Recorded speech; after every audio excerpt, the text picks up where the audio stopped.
Imagine standing on a hilltop in southeastern Turkey, 12,000 years ago. The sun is rising over the Anatolian plains, and around you, massive stone pillars tower overhead. Some are 20 feet tall, weighing 16 tons each. They're arranged in perfect circles, their surfaces carved with intricate reliefs of animals, foxes, scorpions, vultures, snakes. The craftsmanship is breathtaking. And here's what makes your mind spin. Nothing like this should exist yet. Not for thousands of years. Because 12,000 years ago, humans weren't supposed to build temples. They weren't supposed to build anything permanent at all. They were hunter-gatherers, moving from place to place, living in temporary camps, following the herds. No agriculture, no pottery, no metal tools, no wheel, no written language. Just small groups of people trying to survive in a world that had recently emerged from an ice age. And yet, here stands this place. Massive, deliberate, sophisticated. Göbekli Tepe. If you're using this to fall asleep, perfect. That's exactly why I make these videos. So subscribe maybe, and tell me where you are and what time. I check the comments and it's fascinating. Tokyo at twilight, Toronto at 3 a.m. All experiencing this ancient mystery together. Now here's what makes Göbekli Tepe so mind-bending. It wasn't discovered until 1994. For thousands of years, it sat buried under a man-made hill in Turkey, completely hidden from the world. When archaeologists finally excavated it, they found something that shouldn't exist according to everything we thought we knew about human civilization. A monumental structure built by people who supposedly didn't have the organization, technology, or reasons to build monuments. Think about the timeline for a second. The Great Pyramid of Giza is about 4,500 years old, and we consider it one of the wonders of the ancient world. Stonehenge is roughly 5,000 years old. These are structures we marvel at, trying to understand how ancient people moved such massive stones without modern technology. Göbekli Tepe is 11,500 years old. It was already ancient when the first pyramids were built. It was already 6,000 years old when humans invented writing. It predates agriculture, pottery, metallurgy, everything we associate with civilization. If Stonehenge is impressively old, Göbekli Tepe is impossibly old. And here's the really crazy part. The people who built it then deliberately buried it. Around 8,000 BCE, they carefully filled in these massive stone circles with debris, creating an artificial hill that preserved the site for millennia. Nobody knows why. It's like they wanted future humans to find it, but only when we were ready. You know that feeling when you realize everything you thought you understood about something is suddenly wrong? That's what happened to archaeologists when they understood what Göbekli Tepe meant. For over a century, we had a clear narrative about how civilization developed. First came agriculture, which led to permanent settlements, which created surplus food, which allowed specialization of labor, which eventually led to organized religion and monumental architecture. It was a neat, logical progression. Göbekli Tepe flips that entire story upside down, because here we have monumental architecture and organized religion thousands of years before agriculture. The people who built this weren't farmers.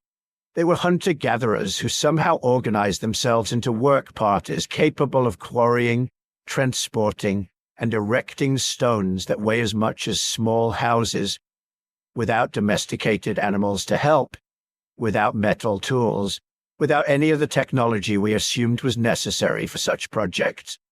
So what was this place? That's the question that keeps researchers awake at night.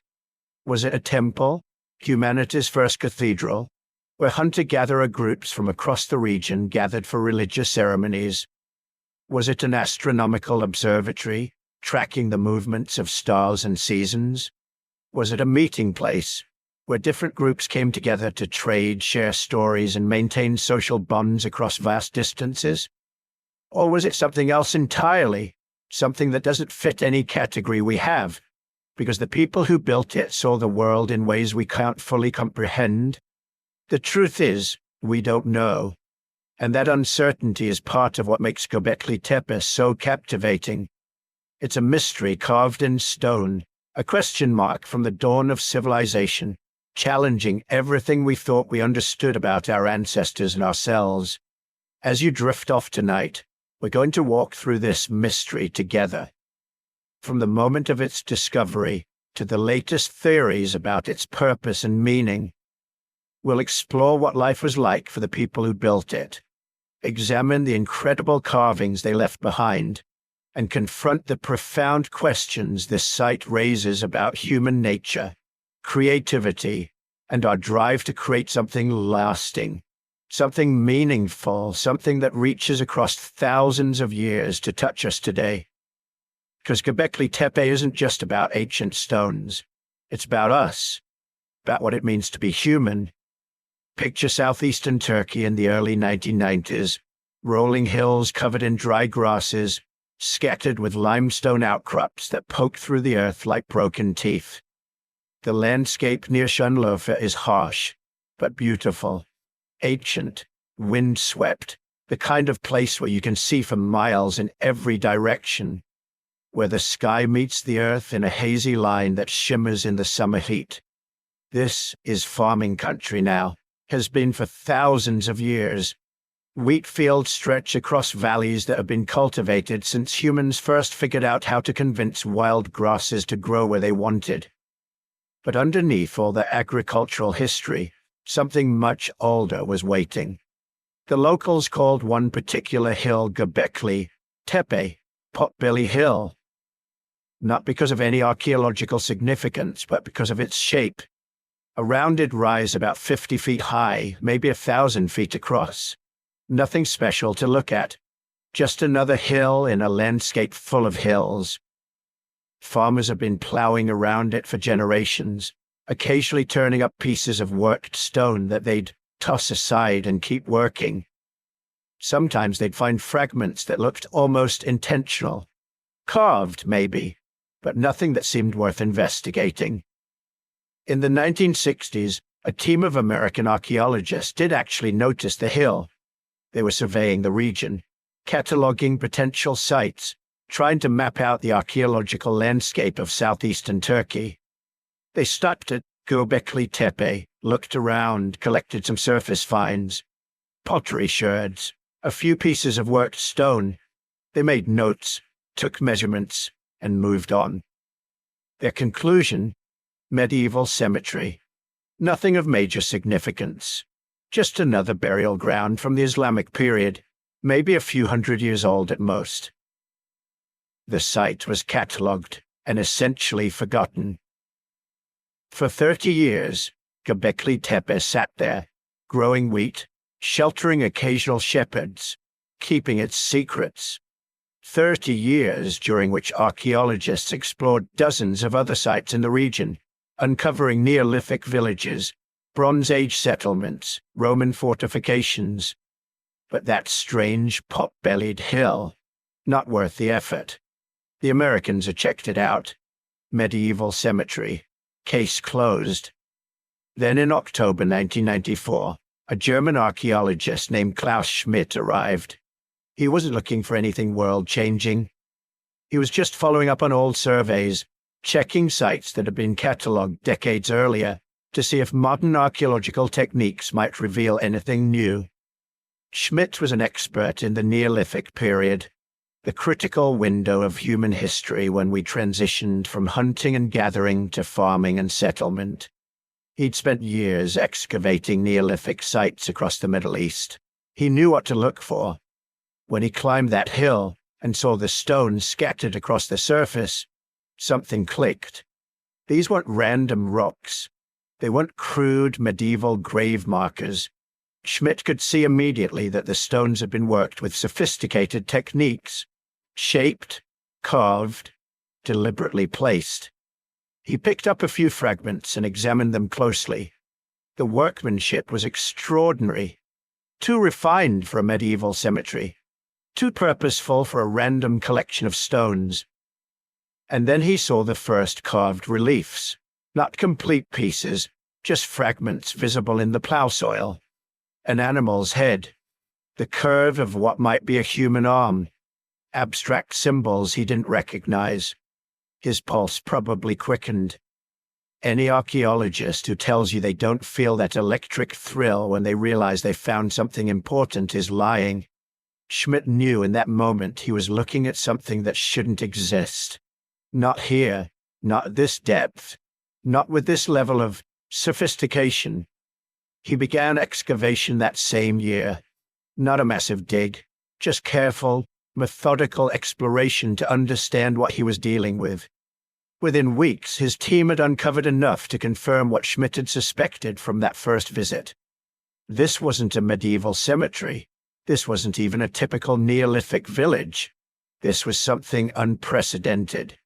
Stone pillars, massive ones, some standing 15 feet tall and weighing 10 tons or more, arranged in circles, covered with elaborate carvings, and buried deliberately, carefully, as if someone wanted to preserve them for eternity. The emotional impact on Schmidt was profound. He described it later in interviews, trying to convey what it felt like to stand among those stones for the first time, to realize he was looking at architecture that predated everything he'd been taught was possible. He said it was like discovering a cathedral in a world where everyone assumed humans were still living in caves, like finding a symphony written in an age when people supposedly hadn't invented musical instruments yet. Before we go further into what Schmidt found, I want to ask you something. If you're listening to this right now, wherever you are in the world, would you leave a comment telling me where you're watching from and what time it is for you? I love knowing that these stories about our shared human past are reaching people everywhere, at all hours. Maybe you're drifting off to sleep in Tokyo. Maybe you're working a night shift in Sao Paulo. Maybe you're having breakfast in Oslo. Wherever you are, whatever time it is, thank you for being here. Schmidt spent the next 20 years of his life at Göbekli Tepe. Every summer, from 1995 until his death in 2014, he returned to that windswept hill and carefully, patiently uncovered more of its secrets. He wasn't rushing. You can't rush work like this.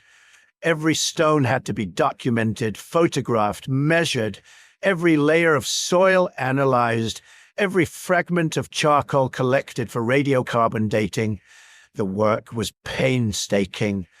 Summer temperatures in southeastern Turkey can hit 110 degrees Fahrenheit. The site had no shade, no natural water source. Everything had to be brought in.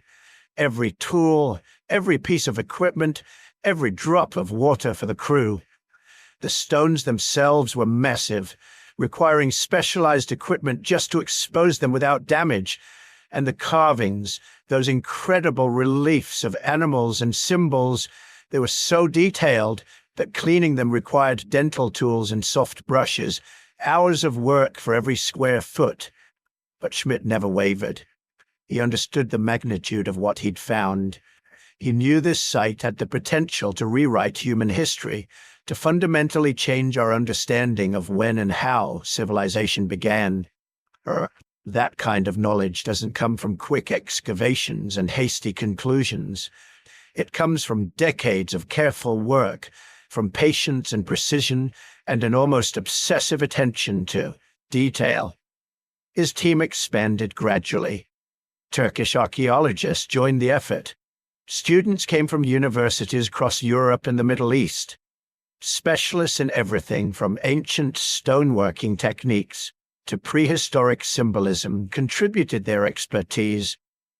Göbekli Tepe became one of the most important active archaeological sites in the world, and Schmidt was its guardian, its interpreter, its most passionate advocate. He gave countless interviews trying to convey the significance of the site. He published papers. He guided other researchers through the stone circles, pointing out details that would take an untrained eye hours to notice. He fought for funding, for protection of the site, for recognition that what lay beneath Potbelly Hill was humanity's heritage, something that belonged to everyone. Schmidt described the experience of working at Göbekli Tepe as almost transcendent. He said there were moments, usually early in the morning before the heat became unbearable, when he'd stand alone among the pillars and feel connected to the people who had built them, not in some mystical sense, but in a profoundly human way. These were people like us, he said. They had hopes and fears and dreams. They created something beautiful because they wanted to, because they needed to, because something in their culture demanded monumental expression. The tragedy is that Schmidt died before the excavation was complete. In July 2014, he suffered a heart attack while swimming. He was only 61. The work continues without him, but those who knew him say Göbekli Tepe lost its soul when Schmidt passed. He had lived with those stones for 20 years. He knew every pillar, every carving, every strange symbol. He had theories about what it all meant, ideas he was still developing, questions he was still pursuing. But what Schmidt left behind was extraordinary. A lifetime of careful documentation, thousands of photographs, detailed maps, radiocarbon dates that pushed the site's construction back to 9,600 BCE, making it older than Stonehenge by 6,000 years, older than the Egyptian pyramids by 7,000 years. He left behind proof that everything we thought we knew about the origins of civilization was wrong. The hill Schmidt climbed in 1994 wasn't hiding a medieval cemetery. It was hiding humanity's first monumental architecture, the first evidence that we were capable of creating something beautiful, something permanent, something that would last for millennia. And now it was time for the world to understand what that meant. Picture yourself standing at the edge of a limestone quarry 11,600 years ago. You're a hunter-gatherer. Your people move with the seasons, following game herds and wild grain harvests. Your tools are stone and wood. Your shelter is temporary. Your entire worldly possessions can be carried on your back. Now look down into that quarry and imagine carving out a single block of limestone weighing 50 tons, not 50 pounds, 50 tons. That's roughly the weight of 7 full-grown elephants, or about 50 modern automobiles stacked together.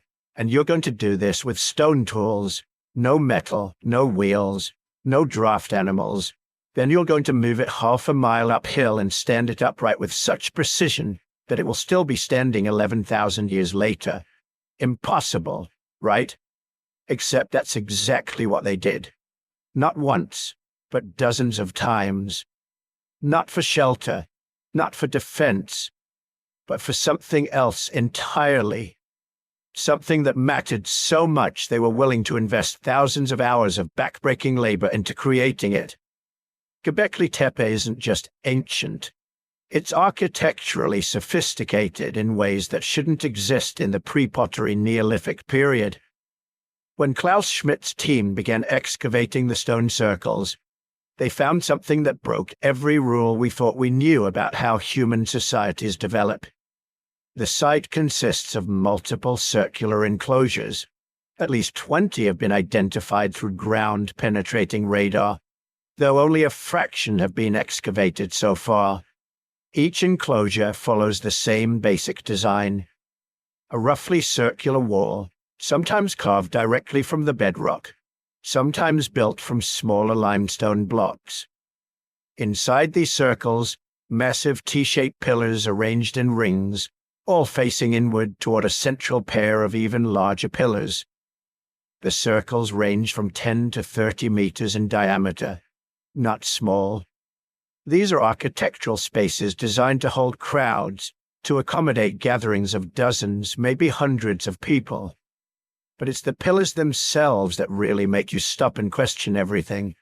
They're called T-pillars because of their distinctive shape. A broad, flat top section, like the crossbar of a T, sitting on a narrower rectangular shaft. The smallest ones stand about 3 meters tall and weigh several tons. The largest, including some still lying in the nearby quarry, reach heights of 5 to 6 meters and weigh up to 50 tons. That's taller than a 2-story building, carved from single pieces of limestone. To put this in perspective, Stonehenge, probably the most famous megalithic monument in the world, was built around 5,000 years ago, roughly 6,000 years after Göbekli Tepe. The largest stones at Stonehenge weigh about 25 tons. Impressive.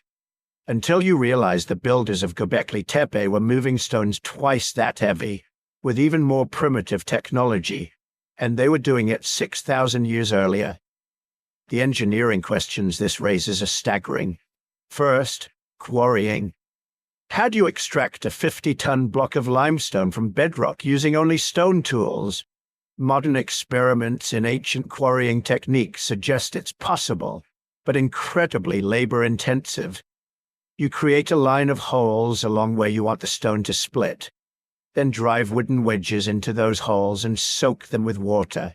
As the wood expands, it creates fractures in the stone. Do this correctly and the stone splits relatively cleanly, but we're talking about hundreds of man-hours just to free a single pillar from the quarry. Then comes transportation.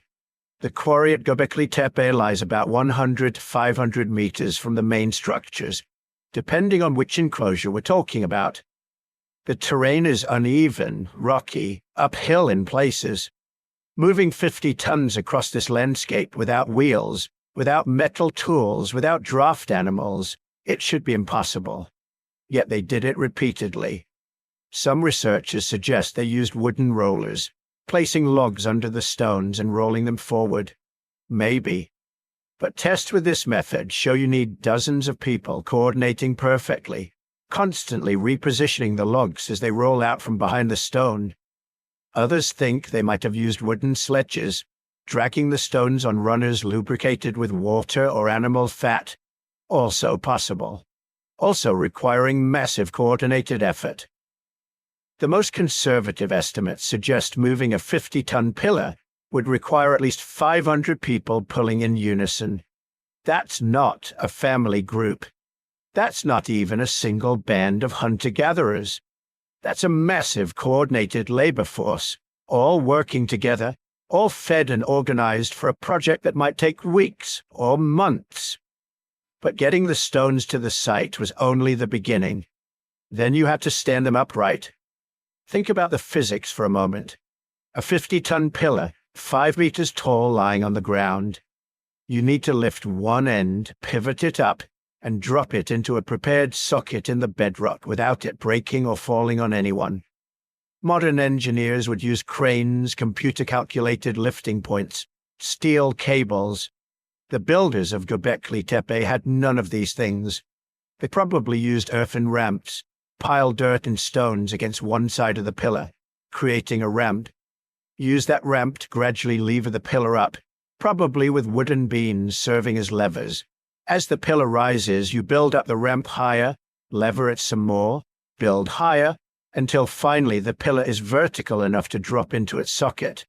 Then you carefully remove the ramp without disturbing the pillar. It's theoretically possible. It's also terrifyingly dangerous and requires precise coordination among large groups of workers. And they didn't just stand these pillars up randomly. They positioned them with architectural precision. The pillars in each circle are evenly spaced, arranged in perfect rings. The central pillar pairs are positioned exactly in the center of each enclosure, facing each other. This required planning. Someone had to design these spaces before construction began. Someone had to measure, calculate, coordinate. This is architecture, not just piling up stones. This is intentional spatial design, a level we didn't think existed 11,600 years ago. But what really separates Göbekli Tepe from any other Neolithic site is what's carved on these pillars. They aren't blank. Nearly every pillar is covered with intricate relief carvings. Animals mostly. Snakes, foxes, wild boars, aurochs, gazelles, vultures, scorpions, spiders. The menagerie of the ancient Near Eastern landscape. But these aren't crude scratches. These are sophisticated three-dimensional reliefs, carved deeply into the limestone, showing anatomical detail, motion, life. Some animals appear to be stalking. Others are shown in aggressive postures. Some seem to be interacting with each other. The foxes are particularly common. Nobody knows why. They appear on multiple pillars across different enclosures, sometimes in groups, always rendered with careful attention to detail. The vultures are disturbing. Massive birds with outstretched wings, carved so they seem to leap off the stone. In several cases, the vultures appear to be carrying human heads. This imagery would show up later in nearby Neolithic settlements where bodies were deliberately exposed to vultures as part of funerary practices. Was Göbekli Tepe connected to death rituals? Maybe. The evidence is suggestive, but not conclusive.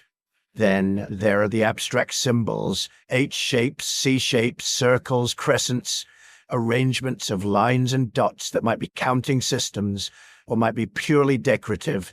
We don't know. They don't match any later writing systems. They might be proto-writing, the earliest human attempts to record information symbolically. Or they might be religious symbols whose meanings died with the people who carved them. Some researchers think they might be astronomical. Several of the symbol arrangements could represent constellations as they would have appeared in the night sky 11,600 years ago. Others think they're calendrical, marking seasonal cycles important for hunting or gathering. Without more context, we're left guessing. But the most intriguing carvings are on the central pillars themselves. These largest pillars, the ones standing in the center of each enclosure, they have something the others don't. Anthropomorphic features. Not faces exactly, but suggestions of human form. Arms carved in relief on the sides of the pillars, bent at the elbows, hands positioned at the front. Belts carved around the narrow shaft of the T, sometimes with foxtails hanging from them, sometimes with other objects that might be tools or weapons. In one enclosure, one of the central pillars has what appears to be a loincloth carved below the belt. These pillars were meant to represent something human, or at least humanoid. They stand taller than the surrounding pillars, positioned centrally, facing each other like sentinels, or perhaps like ceremonial participants frozen in stone. Some researchers interpret these central pillars as representing ancestors or deities. Others think they might represent the participants in whatever rituals took place in these enclosures, permanent stone witnesses to temporary human gatherings. A few have suggested they represent a creation myth, two primordial beings from whom all else descended.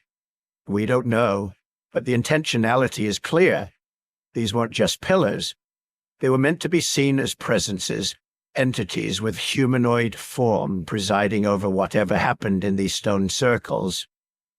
The whole complex at Göbekli Tepe covers an area of about 9 hectares, though most of it remains unexcavated. The enclosures that have been revealed were built in stages over roughly 1,500 years, layer after layer of construction, each generation adding new enclosures or modifying existing ones. Then, around 10,000 years ago, they deliberately buried everything, filled in the enclosures with rubble and dirt, covering the pillars completely.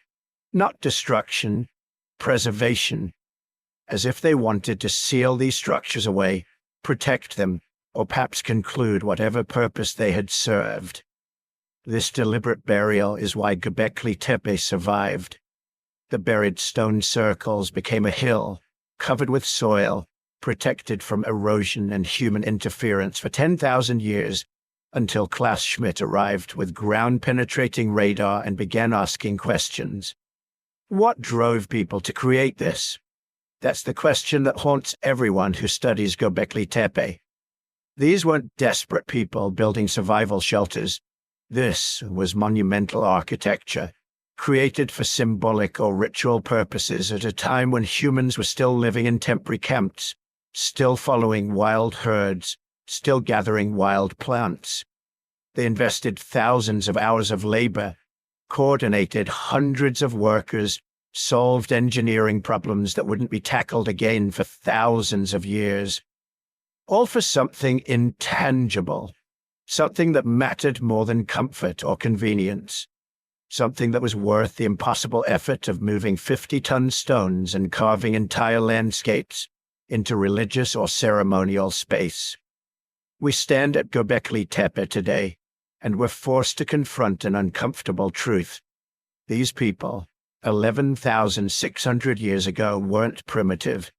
They were sophisticated, organized, capable of abstract thought and monumental ambition. They were building the impossible long before anyone thought such things were possible. And whatever they were building it for, it mattered enough to change everything that came after. Before we can understand why Göbekli Tepe is so revolutionary, we need to understand the world it emerged from. Because the people who carved those massive stone pillars and erected those impossible circles weren't working with a blank slate. They were the product of thousands of years of human development, survivors of climate catastrophes that would have destroyed lesser species, inheritors of knowledge systems we're only beginning to appreciate.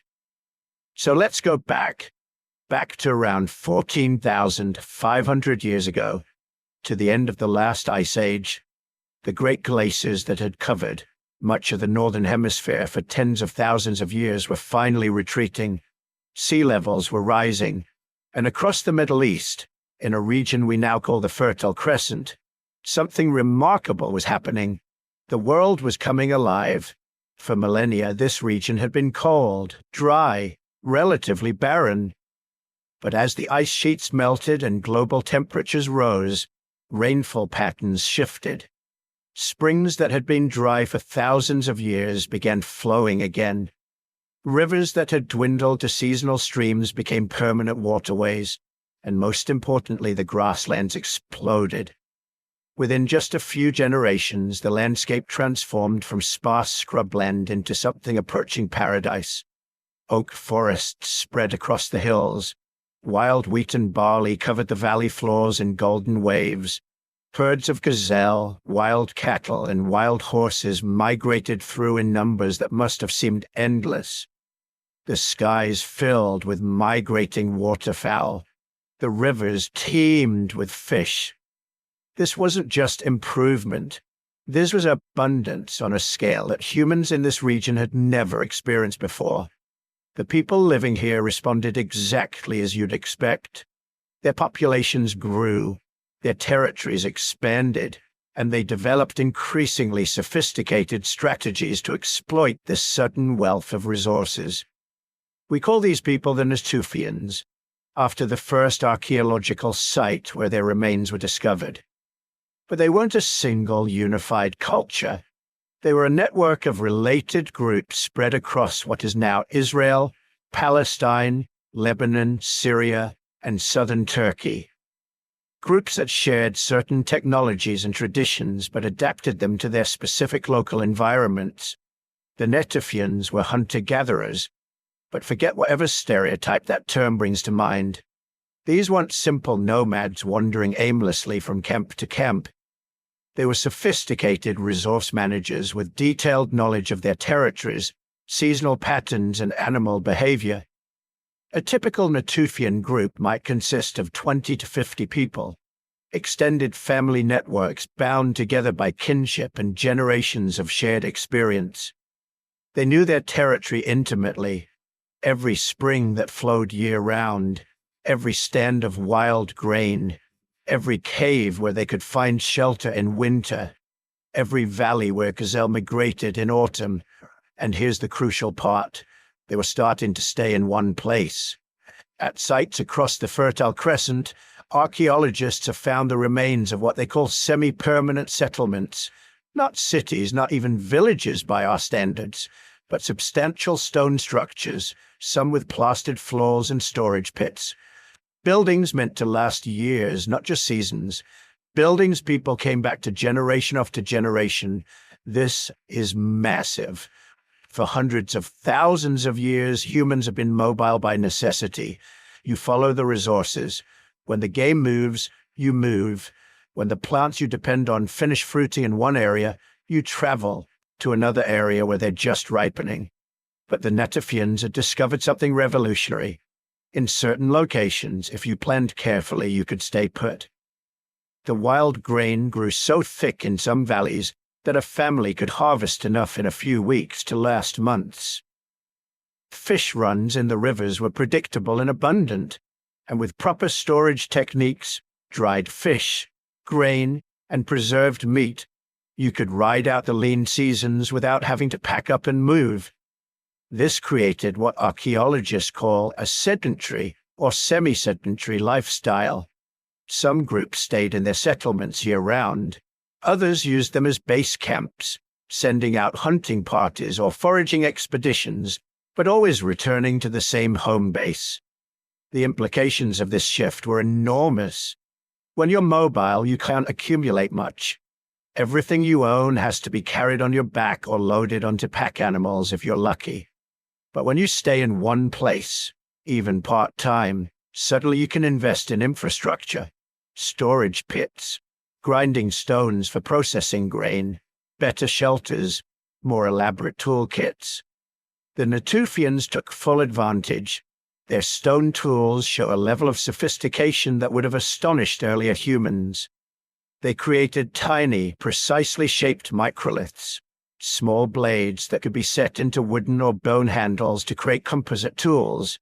A single curved piece of wood inset with dozens of microliths became a sickle for harvesting grain. A wooden shaft with microliths along one edge became a saw. Another arrangement created a drill. This is modular technology.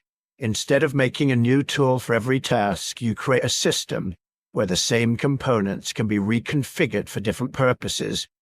It's the kind of abstract thinking that requires serious cognitive sophistication. They were also developing food processing technologies that would have seemed like pure magic to earlier humans. They learned to leach toxins from acorns, making them edible. They figured out how to process wild grains, removing husks and grinding the seeds into flour. They developed drying and smoking techniques that could preserve meat and fish for months. But perhaps their most impressive achievement was social. Because here's the thing about staying in one place. It creates problems that mobile groups don't face. When you're nomadic, conflict is easy to avoid. Another group giving you trouble? Just move. Resources getting scarce? Find new territory. But when you're semi-sedentary, when you've invested time and energy into building structures and stockpiling food, you can't just leave. You have to figure out how to manage relationships with neighboring groups. The Natufians developed elaborate social networks to handle this. Trade systems that moved obsidian from Anatolian volcanoes hundreds of miles to settlements in the Levant. Shell beads from the Mediterranean appearing in sites far inland. Shared artistic traditions suggesting regular communication between distant groups. And they developed ritual. Elaborate burial practices that suggest belief systems we can only guess at. Bodies positioned carefully, sometimes with grave goods, sometimes with decorative shell beads, sometimes with both. At some sites, they removed skulls from the dead and plastered them, creating what might have been ancestor portraits. This is religious thinking, or something very close to it. The belief that death isn't the end, that the dead remain connected to the living in some way that matters enough to justify time and effort in ritual. But then, around 12,900 years ago, disaster struck. The Younger Dryas. A sudden, catastrophic return to near Ice Age conditions that lasted over 1,000 years. Nobody's entirely sure what caused it. The most likely explanation involves melting glaciers disrupting ocean currents. But the effect was unmistakable. Within a few decades, temperatures plummeted. Rainfall decreased dramatically. The forests retreated. The grasslands withered. The abundance that had supported the Natufian expansion simply vanished. Population crashed. Sites that had been occupied year-round were abandoned. The archaeological record shows a dramatic decrease in settlement size and complexity. The Netsufians survived, but barely. They returned to more mobile lifestyles, spreading out across larger territories as resource density decreased. For over 1,000 years they endured, passed down stories of the better times before the cold returned, maintained their technologies and social networks even as populations dwindled. And then, around 11,600 years ago, as suddenly as it had arrived, the Younger Dryas ended.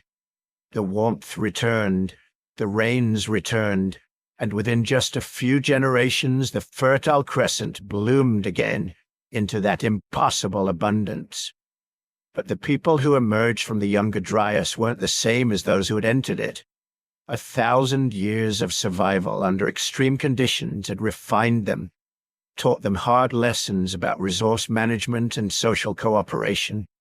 They had knowledge systems their ancestors would have envied, technologies developed during the crisis, and most importantly, they had cultural memory. They remembered the time before the cold, remembered the semi-permanent settlements, the successful harvest strategies, the trade networks. And they knew something their ancestors hadn't. They knew this abundance was precious, knew it could vanish again, knew they needed to do something to ensure it lasted. This is the world that produced Göbekli Tepe, not simple hunter-gatherers stumbling around in the wilderness, but sophisticated peoples with complex social structures, elaborate knowledge systems, and the cognitive capacity to conceive of massive building projects. They had the skills to work stone with precision. They had the social organization to coordinate labor across multiple groups. They had the surplus resources to support workers who weren't directly involved in food production. And they had something else, something we could only guess at from the archaeological evidence. A belief system powerful enough to motivate hundreds or thousands of people to invest decades of labor into creating something that served no obvious practical purpose. They were ready to build something that would last 10,000 years, something that would force us to completely reconsider what pre-agricultural societies were capable of. They were ready to build Göbekli Tepe. But here's where Göbekli Tepe stops being just impressive architecture and becomes something genuinely strange. Something that makes archaeologists argue at conferences and lose sleep over interpretations. The carvings, hundreds of them, animals emerging from stone like they're caught mid-transformation, creatures frozen in positions that suggest movement, aggression, watchfulness. And the more you look at them, the more questions multiply faster than answers. Start with the obvious. These people carved everything. Foxes snarling with teeth bared, lions mid-stride, muscles defined with incredible anatomical precision, snakes coiling across stone surfaces in patterns that follow the natural contours of the pillars, scorpions with tails raised to strike, wild boars with their distinctive shoulder humps, gazelles leaping, cranes standing, vultures with wings spread wide like they're descending on prey. The technical skill is startling. These aren't stick figures scratched into rock by someone killing time. These are sophisticated, three-dimensional reliefs. The artisans understood perspective, anatomy, movement. They knew these animals intimately. How a fox's ears tilt when it's hunting, how a lion's shoulder blades shift when it walks, how a vulture's wing feathers layer and overlap. But here's what keeps researchers awake. These weren't just decorative choices. This wasn't ancient wallpaper. Every single animal carved at Göbekli Tepe was dangerous. Predators, venomous creatures, animals that could kill you. There are no sheep, no deer, no rabbits, nothing gentle, nothing harmless, nothing domesticated. That last part is crucial. Remember, conventional archaeological thinking said agriculture came first, then monuments. Domesticate plants and animals, create food surplus, build permanent settlements, then, maybe generations later, start building fancy structures. But Göbekli Tepe's carvings show exclusively wild animals, not a single cow, not one goat. Nothing that suggests these people had even begun the process of domestication. This absence speaks volumes. These builders were still living in a world of wild things, still moving through landscapes where every day meant negotiating with predators and prey, still existing in that ancient relationship between humans and the natural world that we've mostly forgotten, the relationship where you're not necessarily at the top of the food chain, and they carved this reality into their monuments with obsessive detail. Take the vultures. They appear everywhere at Göbekli Tepe, sometimes alone, sometimes in groups, often positioned above other animals or near humanoid figures. One pillar, the so-called vulture stone in enclosure D, has sparked more debate than almost any other archaeological artifact from this period. The carving shows a vulture, wings spread, positioned above what appears to be a headless human figure. Nearby, there's a circle with an animal inside, sometimes interpreted as a sphere or disc. And above all this, smaller figures, abstract symbols, geometric shapes. Some archaeologists see it as simply depicting excarnation, the practice of leaving bodies exposed for scavengers to clean the bones before burial. Sky burial. It was common in many ancient cultures, practical even.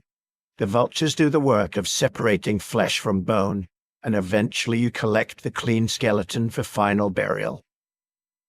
But then Martin Sweatman from the University of Edinburgh looked at that vulture stone and saw something else entirely, something that made conventional archaeologists deeply uncomfortable. He proposed it might be a star map, that the symbols could represent constellations, that the pillar might be recording a specific astronomical event, possibly a comet impact around 10,950 BCE. The timing would be perfect. That's exactly when the Younger Dryas cooling period began. 1,000 years of climate reversal that interrupted the warming trend after the last ice age. Some researchers think it was triggered by a comet airburst or impact, and Sweatman thinks Göbekli Tepe's builders might have witnessed it and carved the memory into stone.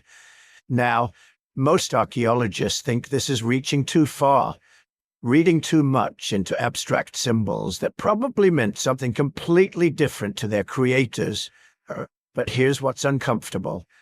The builders clearly understood the sky. The enclosures align with celestial features. The pillars track astronomical positions. These people were watching the heavens systematically, so maybe it's not crazy to think they were also recording what they saw up there. The other carvings don't make things any clearer. Snakes appear constantly, often coiling around pillars or positioned near other predators. In many ancient cultures, snakes represented transformation, death, rebirth. The way they shed their skin made them symbols of renewal. But these people weren't part of those later cultures. We can't assume they thought about snakes the same way Bronze Age civilizations would thousands of years later. Maybe the snakes at Göbekli Tepe just meant danger. Immediate, present danger. Step wrong in the grasslands and you're bitten. Simple as that. The scorpions pose similar problems. They're carved with remarkable accuracy, tails curved in exactly the striking position real scorpions use. But what do they symbolize? Threat. A clan totem. A season when scorpions emerge from winter hiding? We're guessing. Educated guessing based on comparative anthropology, but still guessing. Then there are the humanoid figures carved directly into the pillars themselves, not separate reliefs, but integral to the T-shaped stones. Abstract human forms, no faces, just the suggestion of bodies. And here's what's strange. Their arms are carved along their sides, hands meeting at their bellies or groins. Some researchers see shamanic imagery. Figures in trance states, hands positioned in ritual gestures. Others see ancestor representations, stylized humans meant to embody entire lineages or clans. The pillars themselves might represent people, transformed into stone, watching over the enclosures forever. But look closer at those hands. They're not just touching their bellies. On some pillars, the hands hold objects, or wear what look like bracelets. These aren't generic human shapes. They're individuals with specific attributes, specific identities. The builders were marking distinctions, recording differences between figures. This suggests something sophisticated about their social organization. They recognized individual identity. They had reasons to distinguish between different pillars, different representations. Maybe these T-pillars represented specific ancestors. Maybe they stood for clans or lineages. Maybe they were territorial markers, claiming the space for particular groups. Or maybe they were something else entirely. Maybe they were meant to be the gods themselves, standing eternal watch over the ceremonies conducted in their shadows. The H symbols scattered across various pillars add another layer of mystery. Simple geometric shapes, just an H, sometimes rotated, sometimes repeated in patterns. They appear on multiple pillars, sometimes near animals, sometimes alone. Archaeologists have proposed dozens of interpretations. Tally marks counting something, though what exactly remains unclear. Clan symbols marking which group contributed to a pillar's construction. Abstract representations of concepts we can't even guess at. The problem is they're too simple to decode without context. An H could mean anything or nothing. It could be the ancient equivalent of a mason's mark, just a signature saying, "Ugh, made this." Then there are the handbags, or at least that's what they look like. Carved objects held by some of the humanoid figures, rectangular shapes with handles. They appear in similar form at other ancient sites across the Middle East, which suggests they meant something consistent across cultures. But what? Some researchers think they represent buckets for ritual purposes. Others see them as symbolic objects, representations of concepts rather than actual containers. A few bold interpreters suggest they might be knowledge containers, symbolic representations of wisdom, or information being passed down. The geometric patterns are equally cryptic. Circles, lines, zigzags, crosshatches. Some form obvious patterns, others seem random, almost like doodling. But nothing at Göbekli Tepe seems accidental. The level of planning evident in the architecture suggests every carving was intentional. So maybe these abstract symbols encoded information. Maybe they were proto-writing, a way of recording concepts before true writing emerged. Maybe they marked sacred meanings that required years of training to interpret. Or maybe they were simply decorative, patterns that looked right to eyes that saw the world very differently than we do. The animal imagery, though, that keeps coming back. Because whatever else these carvings meant, they clearly represented a specific world view, a way of understanding humanity's place in nature. These weren't pastoral images. There's nothing peaceful about Göbekli Tepe's animal kingdom. Everything carved into these pillars could kill you. Everything demanded respect, caution, skill. The builders surrounded themselves with predators and venomous creatures. They built their gathering place as a stone zoo of dangers. This might reflect Temic beliefs. Many hunter-gatherer societies organized themselves around animal totems, claiming descent from or spiritual connection to specific creatures. The Fox clan, the Scorpion people, the Vulture lineage. Göbekli Tepe's enclosures might represent different totemic groups, each building their own sacred space decorated with their spiritual animals. Or maybe it was shamanic. Maybe these were the animals encountered during trance states, spirit journeys, altered consciousness experiences, the predators you met when you crossed into the other world, the guides and challenges that tested initiates during ritual ordeals. But there's another possibility, a simpler one. Maybe these carvings were memory, a way of preserving knowledge about the animals that shared their world. teaching tools carved in stone, showing the next generation what foxes look like when they hunt, how scorpions position their tails before striking, which vultures descend on the dead. In a world without writing, without photography, without any way to record information except stone and story, these carvings become encyclopedias, permanent records of the natural world as they experienced it. And maybe that's what makes them so powerful. These aren't just religious symbols or artistic expressions. They're evidence of people trying desperately to capture their reality and make it permanent. To take everything important, everything dangerous, everything worth remembering, and transform it into stone that would last forever. They succeeded. 11,000 years later, their foxes still snarl. Their vultures still spread their wings. Their snakes still coil through stone. The animals speak across millennia, telling us about a world we've lost. About people who lived so close to wild things they could carve their every muscle from memory. But what they were actually, saying what these symbols really meant to their creators, that remains locked in silence. We can catalog the carvings, measure their dimensions, compare them to other sites. We can propose theories and build interpretations. But the true meaning, the actual thoughts in the minds of the artists who shaped these creatures from limestone, that's gone. Lost to time like everything else about these mysterious builders, except the stones themselves, still standing, still covered in predators, still guarding whatever secrets they were meant to protect. So here's the question that keeps archaeologists arguing late into the night. What was Göbekli Tepe actually for? Klaus Schmidt, the archaeologist who dedicated his life to excavating the site, had a clear answer. It was a temple, pure and simple. A sacred sanctuary built by hunter-gatherers who had no villages, no agriculture, no permanent settlements. Just an overwhelming need to create something holy.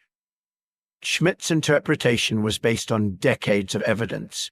No residential structures, no hearths for cooking daily meals, no storage facilities, no trash middens full of broken pottery and discarded tools, nothing that would suggest people actually lived at Göbekli Tepe. Instead, what he found was monumental architecture on a scale that defied logic. Massive stone circles arranged with mathematical precision, pillars carved with sacred animals and mysterious symbols, floors kept meticulously clean, almost ceremonially pure. This wasn't a place where people lived their everyday lives. This was somewhere they went to touch the divine. Schmidt called it humanity's first cathedral, a place built specifically and exclusively for ritual purposes. Imagine that. Hunter-gatherers who are supposed to be struggling just to survive, spending years, maybe decades, quarrying 15-ton pillars and carving them with elaborate designs, all to create a space where they could gather and perform ceremonies we can barely imagine. But here's where it gets complicated, because not everyone agrees with Schmidt's interpretation, and the evidence, as it always does, tells multiple stories depending on how you look at it. Some archaeologists point to the animal bones, thousands of them scattered around the enclosures, gazelle, aurochs, wild sheep, birds, the remains of what must have been enormous feasts. Chemical analysis of the stone vessels found at the site shows residues of fermented beverages. These people weren't just performing quiet rituals, they were throwing parties, massive communal gatherings involving hundreds, maybe thousands of people, all eating, drinking, and celebrating together. This has led some researchers to argue that Göbekli Tepe was less a temple and more a gathering place. The neutral ground where different hunter-gatherer bands could meet, trade, share information, arrange marriages, settle disputes. The ritual aspects were real, certainly, but they served a practical purpose.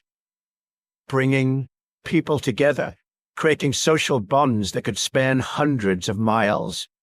Think about it from their perspective. You're living in small groups of 20 or 30 people. Your survival depends on knowing what's happening beyond your immediate territory. Where are the herds migrating? Which water sources are reliable this year? Are neighboring groups friendly or hostile? You need information, alliances, connections. But you can't just show up at someone else's camp unannounced. That's dangerous. You need neutral territory, a place that belongs to everyone and no one, a place made sacred by the effort invested in building it. Göbekli Tepe might have been that place, a permanent location where temporary gatherings could happen. The monumental architecture wasn't just for impressing the gods, it was for impressing each other, demonstrating that your group could contribute to something larger than any single band. The feasts weren't just religious ceremonies, they were diplomatic events, chances to build relationships that could save your life when the drought came or the herds failed. But there's another theory, one that's darker and perhaps more compelling. Some researchers believe Göbekli Tepe was built as a response to trauma, climate trauma. Remember, these people were living around 11,600 years ago, right at the end of the Younger Dryas, a 1,000-year climate catastrophe that had brought sudden freezing temperatures back to a world that had been warming. For a millennium, their ancestors had watched the environment deteriorate, forests dying, grassland shrinking, animals disappearing. Then, just as suddenly, around 11,600 years ago, it ended. Temperatures shot up. Within decades, maybe even years, the world transformed. Rain returned, vegetation exploded, animal populations recovered. But people who've lived through trauma don't just forget. They create ways to remember, to process, to make sense of what happened. They build monuments. This theory suggests Göbekli Tepe was humanity's first memorial, a massive stone prayer that such disasters would never happen again. The animals carved on the pillars weren't random decorations. They were reminders of the species that had sustained their ancestors through the crisis. The geometric symbols might have been attempts to encode knowledge, to preserve information about survival strategies in permanent form. The fact that the site was built on a hilltop suddenly makes sense. High ground, a place safe from floods, a location where you could see danger coming from miles away. The massive effort invested in construction becomes an act of collective healing, groups working together to create something permanent in a world that had proven devastatingly temporary. And then there's the astronomical hypothesis. Several researchers have noted that the stone circles at Göbekli Tepe seem to be aligned with celestial events. The positioning of pillars might correspond to the rising and setting points of significant stars or constellations as they appeared 11,600 years ago. Some argue the entire complex functioned as an ancient observatory, a place where people gathered to track the movements of celestial bodies. This wouldn't be unusual. Hunter-gatherers around the world have sophisticated astronomical knowledge. They need it. The stars tell you when to expect seasonal changes, when animals will migrate, when plants will fruit. If you're coordinating gatherings of multiple groups across vast territories, you need a shared calendar. And what better way to create one than by building permanent stone markers aligned with the sky? But perhaps the most mysterious aspect of Göbekli Tepe isn't what happened there, but what happened to it. Because the site wasn't destroyed by enemies or abandoned to decay. It was deliberately, carefully, almost lovingly buried. Generation after generation, the people who built Göbekli Tepe filled in their own structures. They brought thousands of tons of earth and rubble. They covered the carved pillars, the stone circles, the floors where their ancestors had gathered. They didn't destroy anything. They preserved it, creating perfect time capsules that would survive for 12,000 years. Then they built new enclosures on top and eventually buried those too. This pattern repeated over and over for more than a millennium. Why? Some archaeologists think it was ritual closure, a way of sealing off sacred spaces when their religious function had been fulfilled, like building a tomb for a temple. Others suggest it was practical. As the society evolved and new groups rose to prominence, they needed to establish their own sacred spaces, not just inherit their ancestors' shrines. But there's another possibility, one that's both more mundane and more profound. Maybe they were covering the old circles because they were building villages, because they were transitioning from mobile hunter-gatherers to settled farmers, because the world that had created Göbekli Tepe was ending, replaced by something new.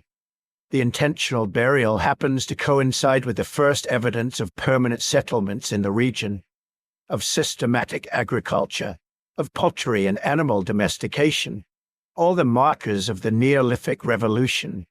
It's as if once people started living in one place, they no longer needed this massive gathering site.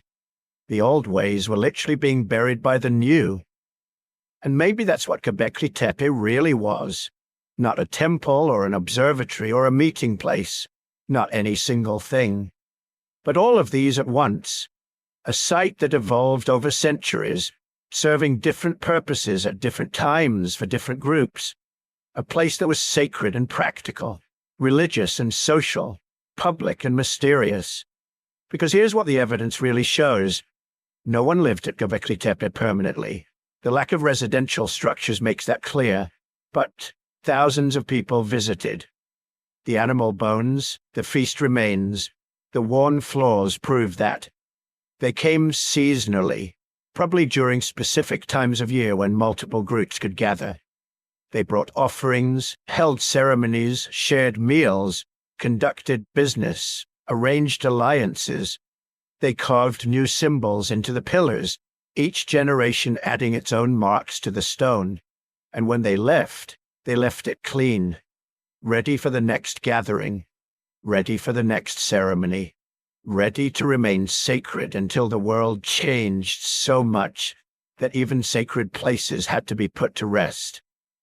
That deliberate burial tells us something profound about the people who built Göbekli Tepe. They understood endings.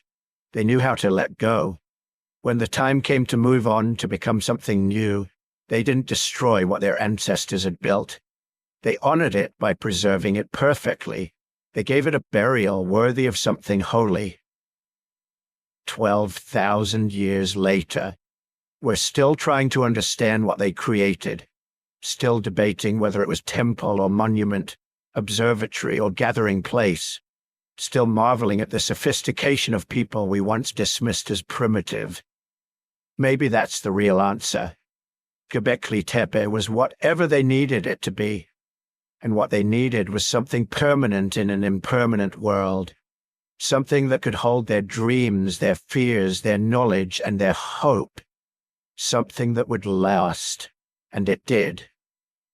Here's what every history textbook told us for over a century. First came agriculture. Humans figured out how to plant seeds, domesticate animals, grow reliable food supplies. This led to permanent settlements.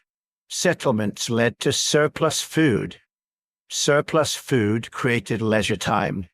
Leisure time allowed people to develop specialized skills, art, religion, complex social structures. And eventually, after all this groundwork was laid, humans built temples and monuments to house their religious practices. It was a neat, logical progression. Economics before ideology, practicality before spirituality. Feed yourself first, worship later. The story made sense. It fit everything we thought we knew about how civilizations develop. Archaeology seemed to confirm it. Everywhere researchers looked, they found agricultural villages before they found monumental architecture.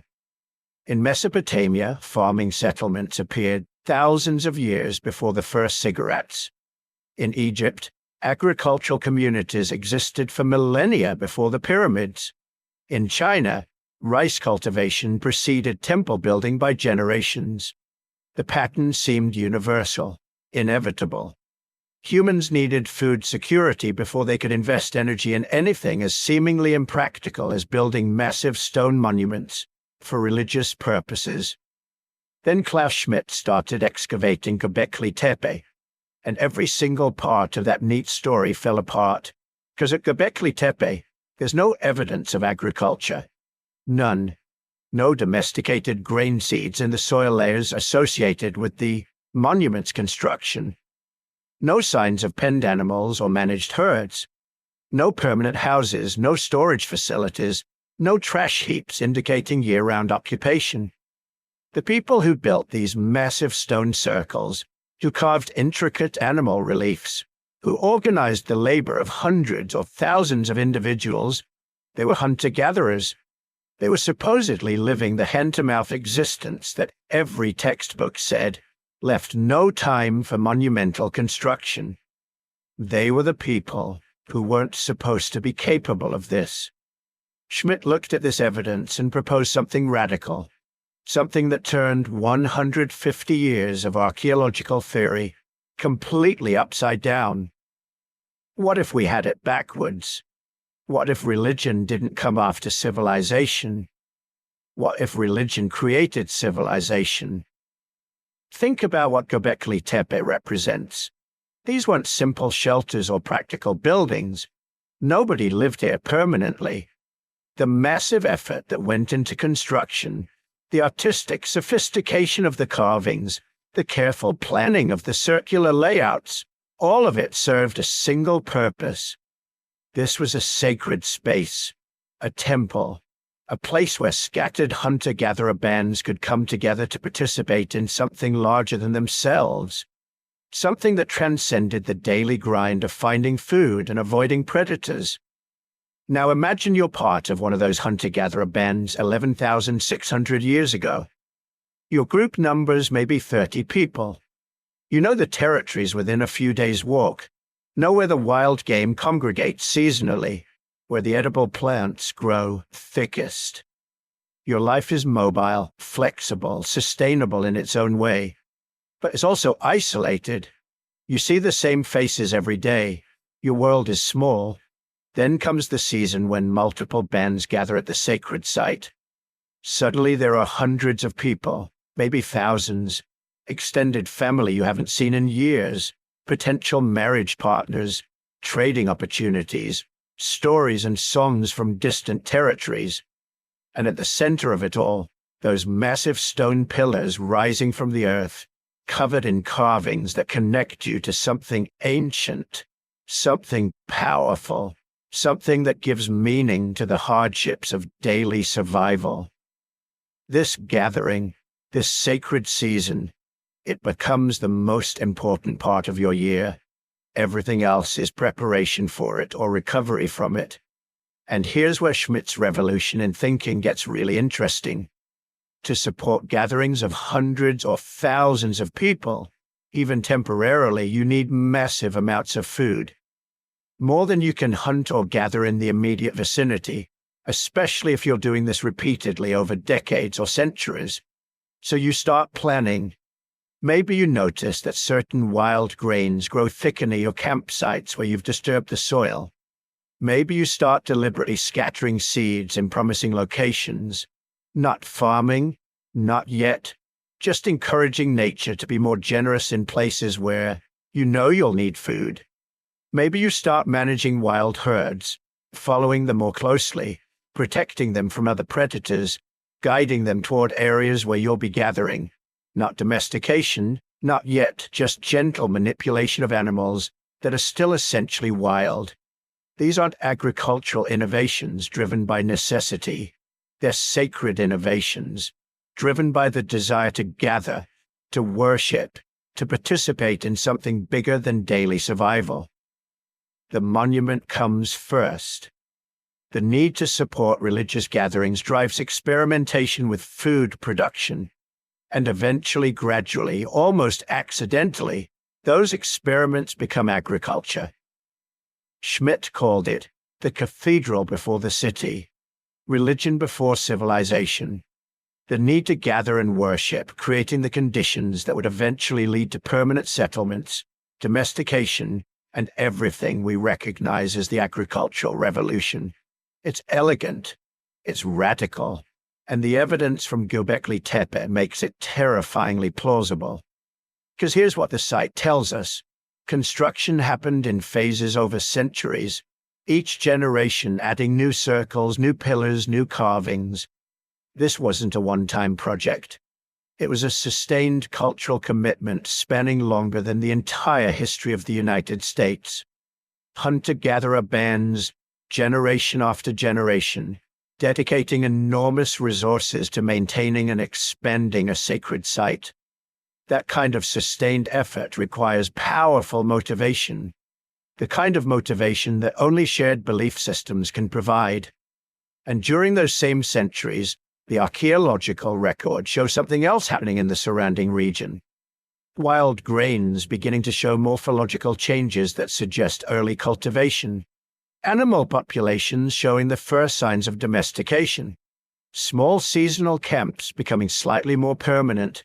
The gradual, almost imperceptible shift from mobile hunter-gatherers to settled farmers. The traditional theory says those agricultural changes happened first, creating the surplus that allowed temple construction. Schmidt's theory says the temple created the need that drove agricultural experimentation. One interpretation makes humans rational economic actors who built temples after securing their food supply. The other makes humans spiritual beings who secured their food supply in order to build temples. Which version is right? The honest answer is we don't know for certain, and that uncertainty is where things get fascinating.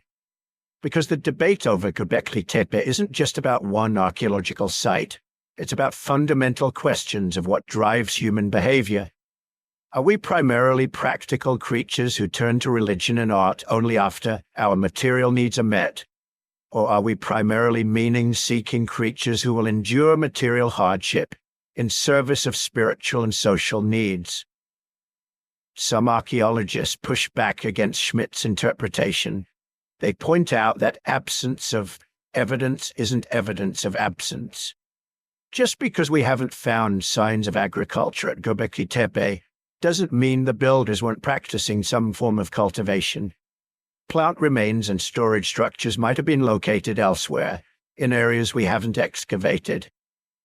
The hunter-gatherer groups in this region were living in an unusually rich environment, the northern edge of the Fertile Crescent, where wild resources were abundant. Maybe they were complex hunter-gatherers, sedentary or semi-sedentary groups with enough surplus to support monument building without agriculture. Other researchers suggest we're creating a false dichotomy.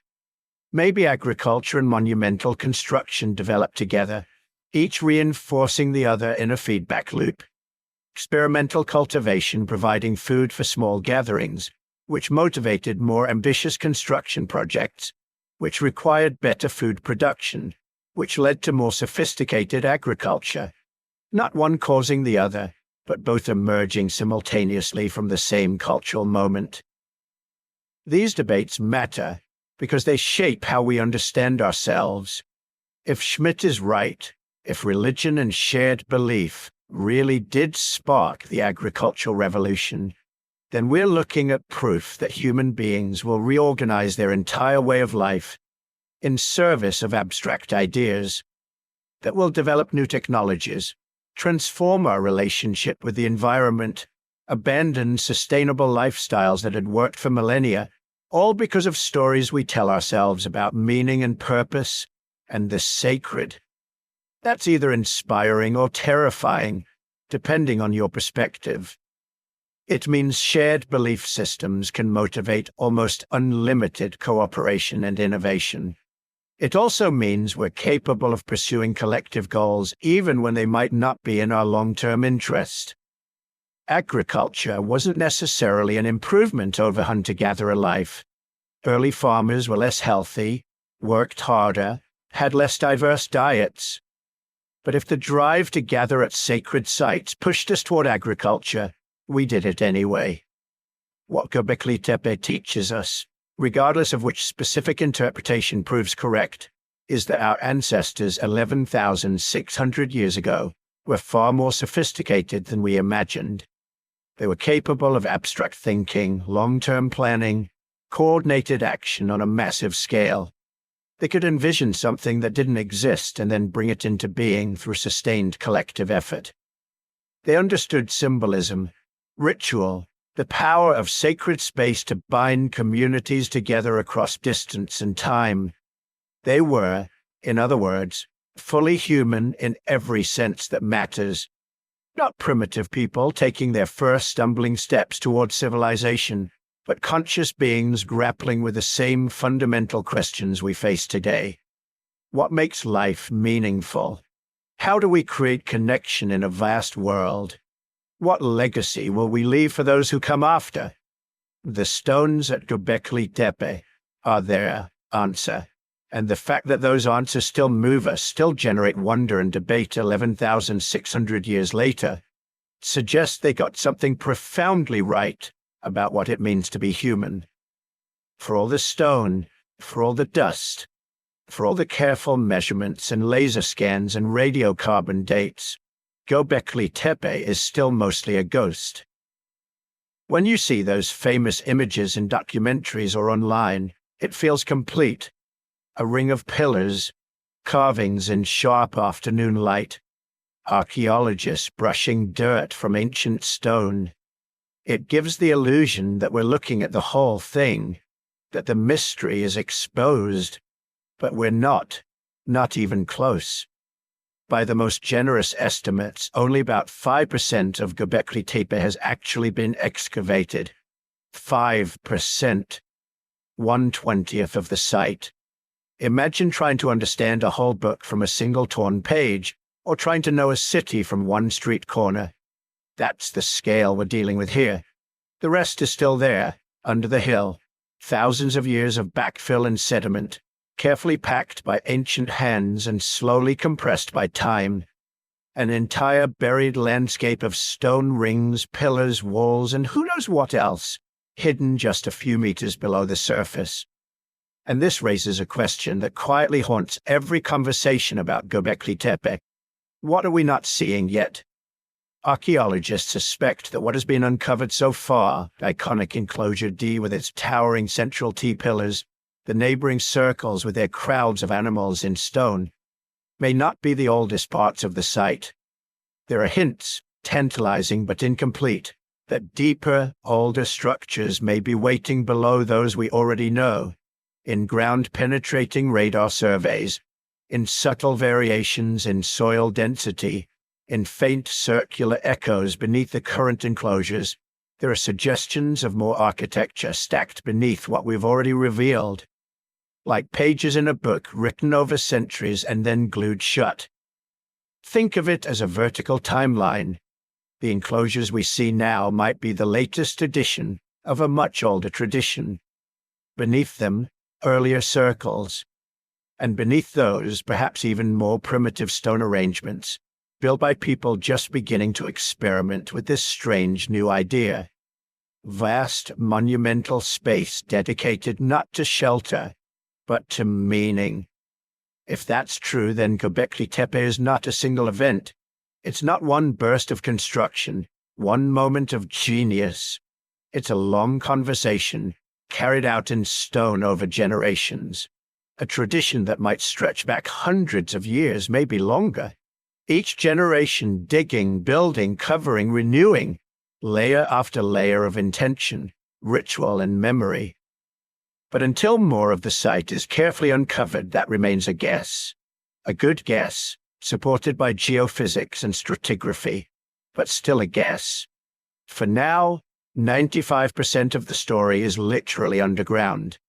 And then there's another question, one that slips in as you lie there, listening and imagining those stone circles in the starlight. Who, exactly, built all of this? We can say hunter-gatherers and pre-pottery Neolithic. We can sketch stick figures moving stones and carving animals, but that's not really an answer. Not in the sense that we know these people the way we know, say, the Egyptians or the Romans. Those later civilizations left us texts, names, even daily schedules etched on broken potsherds. The builders of Göbekli Tepe left us stone and silence. We don't know what they called themselves, We don't know what language they spoke. We don't know their myths, their jokes, their fears, the songs they sang to their children.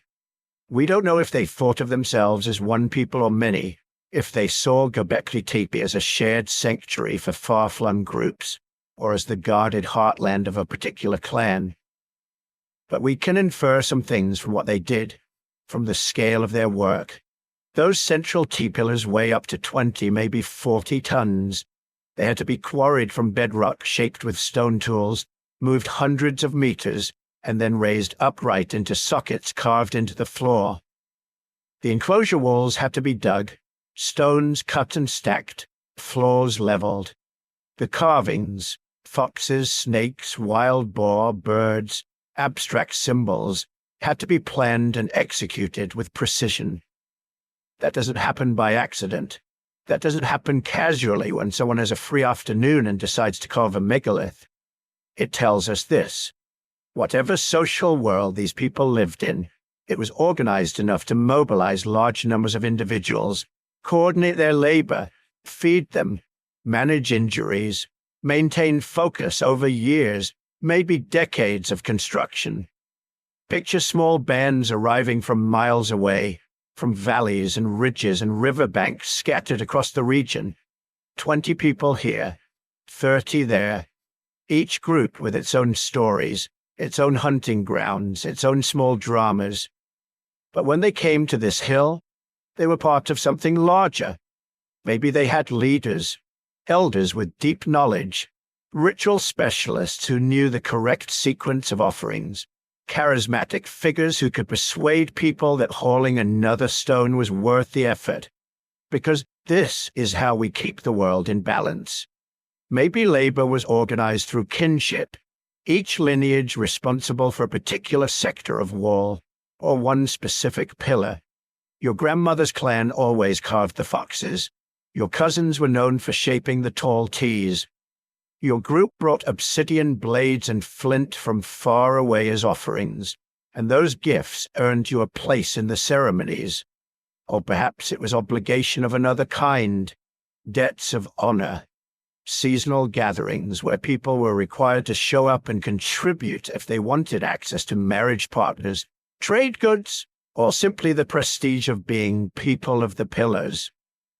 Whatever the details, the existence of Göbekli Tepe means these hunter-gatherers had moved far beyond simple, isolated family groups. They had networks, agreements, expectations. They had a way of convincing people to do hard, dangerous, exhausting work for a purpose that was not about shelter, or food, or immediate survival. A purpose that was symbolic, spiritual, maybe even cosmic. And yet, the more we look, the more another question rises. If Göbekli Tepe was so important, if so much effort was poured into it, why was it buried? Sometime around 8,000 BCE, long before the pyramids, long before Stonehenge, the people who used Göbekli Tepe began to dismantle their own creation. Not dramatically, not all at once, slowly, systematically. They filled in the enclosures with rubble, broken stone, animal bones, soil. They intentionally packed the spaces between the pillars. The great rings that had once stood open to the sky became sealed, choked, entombed. This wasn't abandonment in the casual sense. This wasn't a village slowly emptying as people drifted away. This was a project, a decision, a closure. Why? We don't know. We have ideas, but no single answer that fits neatly and cleanly. Maybe what we're seeing is a ritual of retirement. The enclosures grew old, too saturated with memory, too heavy with meaning. Newer circles could be built nearby, while the older ones were carefully put to sleep, buried in a way that preserved them, protected them, made them part of the underworld. Maybe belief systems changed. The gods or spirits or ancestors that Göbekli Tepe honored might have faded, replaced by new ideas. The people could have decided that the right way to end this chapter was not to smash the pillars, but to gently cover them, to fold them back into the earth, like closing the eyes of the dead. There's another possibility. more practical and more unsettling. By 8000 BCE, the region was changing. The first experiments with domesticated plants and animals were underway. Communities were shifting from purely foraging to early farming. New priorities emerged: fields to tend, herds to manage, permanent houses to maintain. The huge investment required to keep a site like Göbekli Tepe active might have become too costly. Better, maybe, to pack it up, to give it a final, respectful burial, and move on to a new way of life. Or perhaps something happened. Conflict, social breakdown, a shift in power that made Göbekli Tepe politically dangerous, associated with a rival faction or a fading leadership. Burying it could have been an act of erasure, a way to remove the old order without destroying its symbols in a way that might anger whatever forces people believed lived within the stone. We don't know. All we have is the fact of the burial, the texture of the fill, the way bones and stone fragments are mixed, the order in which the layers were laid down. It's like seeing the last page of a story with the middle chapters missing. And then there's the strangest twist of all. Göbekli Tepe may not be unique. For a long time it stood alone in our imagination, a singular anomaly, a freak spark of monumental architecture thousands of years too early. But recent discoveries suggest it may be part of something larger, a whole landscape of early stone centers in southeastern Anatolia. Just 35 kilometers away, at a site called Karahan Tepe, archaeologists have uncovered another complex arrangement of T-shaped pillars. Not identical, not a copy, but part of the same architectural tradition. There are stone pillars set into a carved pit, strange abstract sculptures, even a room with a row of upright pillars facing a central stone figure emerging from the floor. Karahan Tepe is roughly contemporary with Göbekli Tepe, maybe even slightly older in some respects, and it's not alone. Other sites, Seibert, Sefer Tepe, Çakmak Tepe, and more, are beginning to show hints of similar monumental architecture.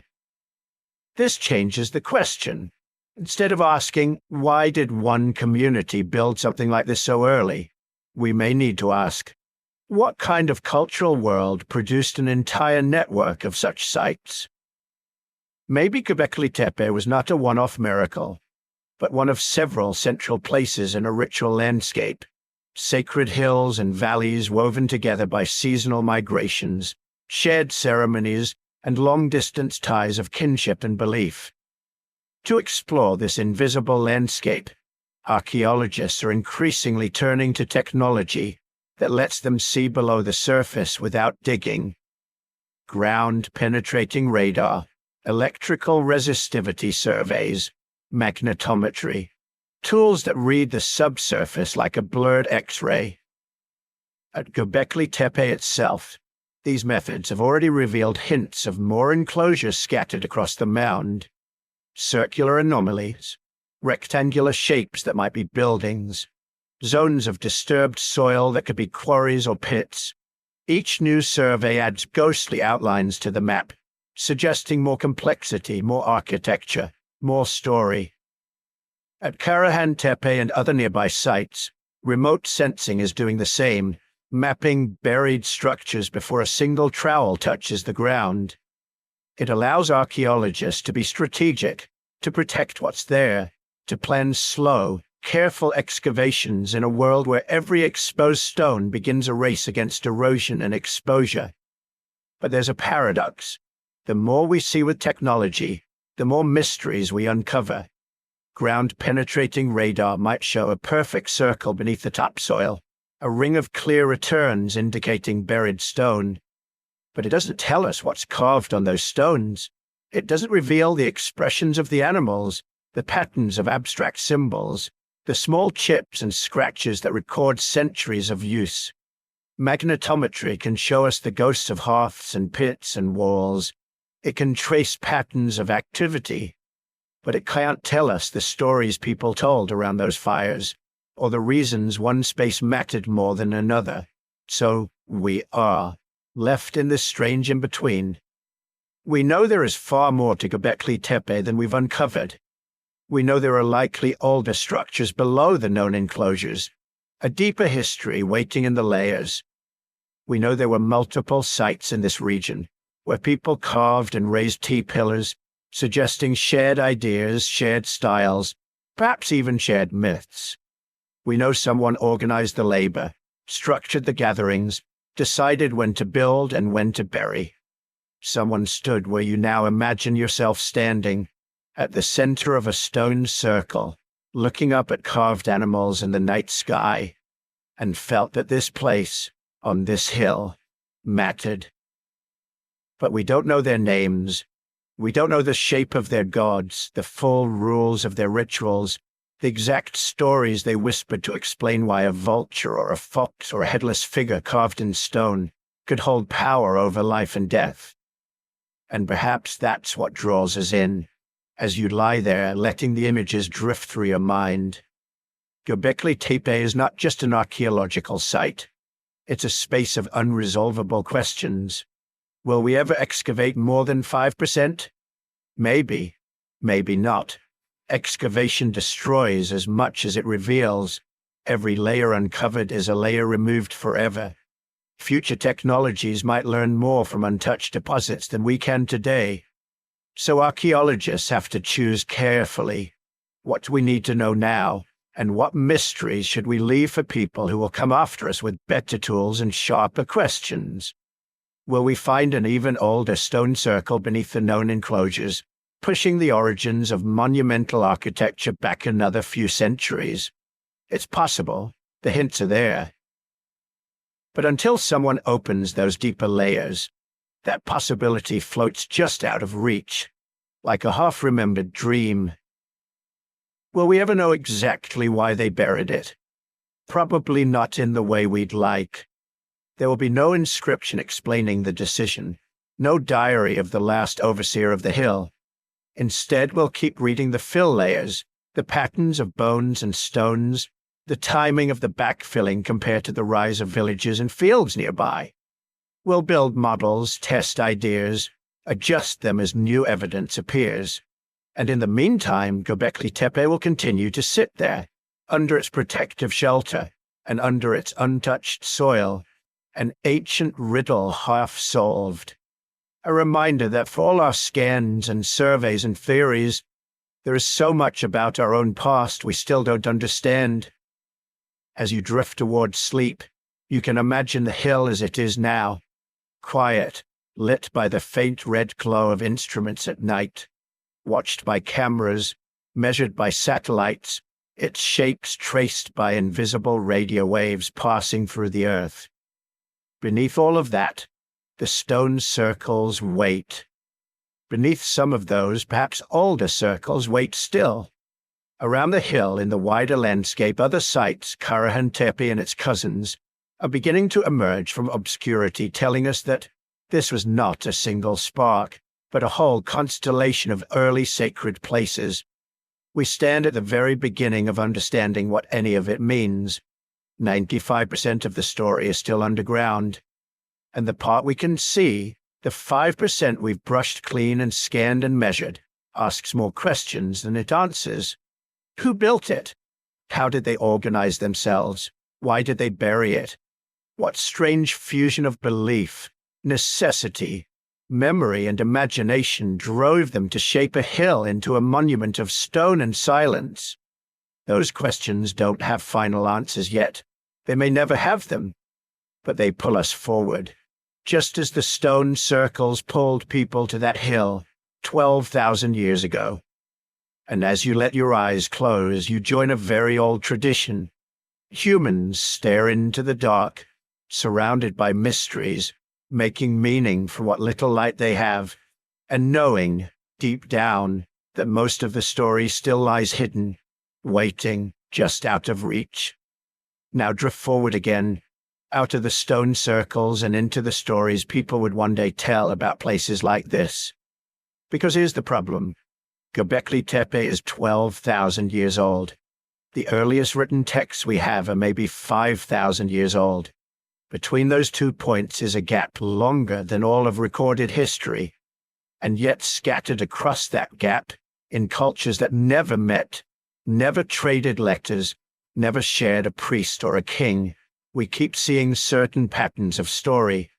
A garden at the beginning of the world, a paradise on a high place between great rivers, a time when humans and animals were closer, when gods walked among stones, a catastrophe, a flood, a fall, a memory that something precious was lost.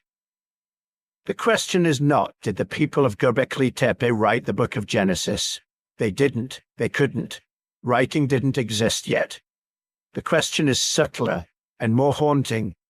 Could the memory of worlds like theirs echo down through thousands of years of telling and retelling, until it finally crystallized as the myths we think we invented yesterday? Picture the map. Modern southeastern Turkey. The dusty uplands above the great arc of the Fertile Crescent. To the south and east, the valleys that would become Mesopotamia, the land between rivers, cradle of Sumer, of Akkad, of Babylon. To the west, the plains that would one day see Hittites and Luwians and the first Indo-European tongues in the region. Göbekli Tepe sits like a knuckle at the northeastern edge of this whole system. Not in the biblical Garden of Eden, no, but not impossibly far away either. Ancient writers, trying to anchor their stories to real geography, placed Eden near the sources of 4 rivers, the Tigris, the Euphrates, and 2 others usually identified with waterways in or near this same broad region. The headwaters of the Tigris and Euphrates rise in highlands, not so far from where those stone circles still sleep under their artificial hill. Is that proof? No, but it is a kind of resonance.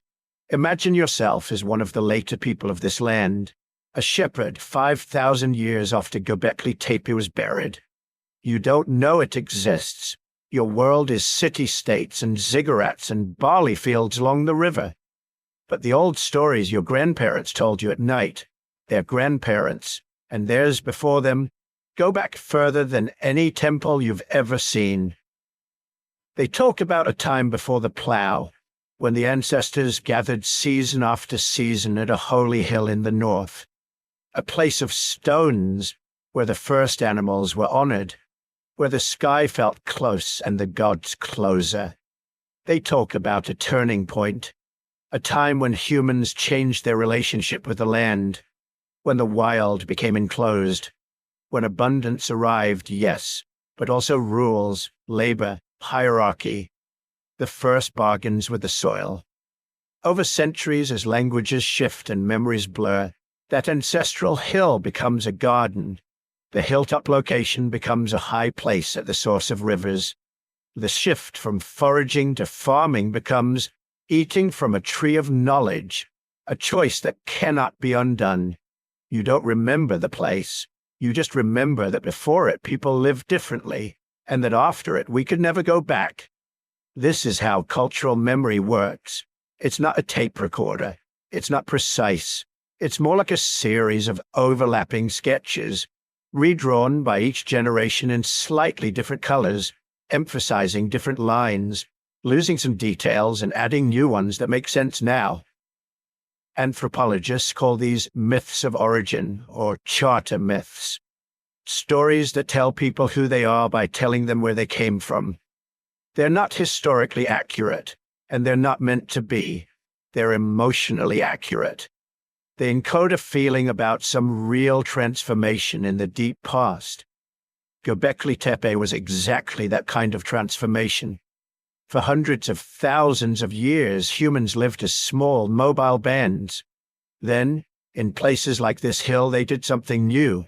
They began to gather in great numbers, to build massive structures, to formalize rituals, to coordinate labor at scales our species had never tried before. That shift would eventually lead to agriculture, surplus, cities, kings. It's the most important turning point in human social history. If any real events were going to leave long-lasting fingerprints in our stories, it would be changes like this. Now blend that with something else. Catastrophe. The end of the last ice age wasn't smooth. Climate flickered back and forth. Wet periods and dry periods, cooling snaps like the Younger Dryas, sudden bursts of meltwater flooding down into lowlands, lakes rising and falling, shorelines migrating. Imagine living through those swings without meteorology, without satellites, without models. You just see the world changing in ways you couldn't control. One spring, the herds don't come back. One generation, the rivers run higher than anyone remembers. Another, the rain fails for 3 years straight. Archaeologists see hints that some of the stone circles at Göbekli Tepe may have been used for centuries, then deliberately filled in and replaced by new rings at slightly different levels, slightly different styles. To some, this looks like ritual rebuilding. To others, it looks like people responding to environmental instability, abandoning old enclosures, constructing new ones, renegotiating their relationship with the forces they thought ruled the world. If your life is tied to a sacred place on a hill and the climate shifts dramatically, what story do you tell? Maybe you say the gods sent a great flood. Maybe you say there was once a perfect time when the animals were plentiful and the rains were reliable, and then something humans did angered the powers of stone and sky. The waters rose, or the land dried, and the old world was washed away. Many cultures hold flood myths: Mesopotamian, Indian, Greek, Native American, Pacific Islander. Some probably reflect local river disasters, and in Mesopotamia, where the land is flat and the rivers unpredictable, catastrophic floods are natural storytelling material. But a few researchers have wondered whether the very oldest strains of these myths might trace back not just to single events, but to an era of change, to the end of the Pleistocene, when melting ice caps, shifting coastlines, and swollen rivers shaped the landscapes and the lives of everyone from Anatolia to the Persian Gulf. Again, not proof, just a possibility, a thread that might connect those carved balls and cranes on a hill in Turkey to a man on a boat in a Babylonian story trying to outlast a God-sent flood. We need to be careful here, because this is where fringe theories like to rush in. You've probably heard some of them. Göbekli Tepe is the literal Garden of Eden. Göbekli Tepe is the remnant of an advanced lost civilization wiped out by a comet. Göbekli Tepe is evidence of alien visitors teaching hunter-gatherers how to build in stone. They all share one thing in common: they underestimate the people who actually lived there. The problem isn't that these theories are imaginative. Humans are imaginative. That's one of our best traits. The problem is that they jump over the hard work of understanding what ordinary, clever, fully human hunter-gatherers could do with time, skill, and social cooperation. Nothing at Göbekli Tepe requires aliens or Atlanteans or secret high technologies. It requires people who can plan, coordinate, and remember. People whose grandparents told them where to quarry the best limestone.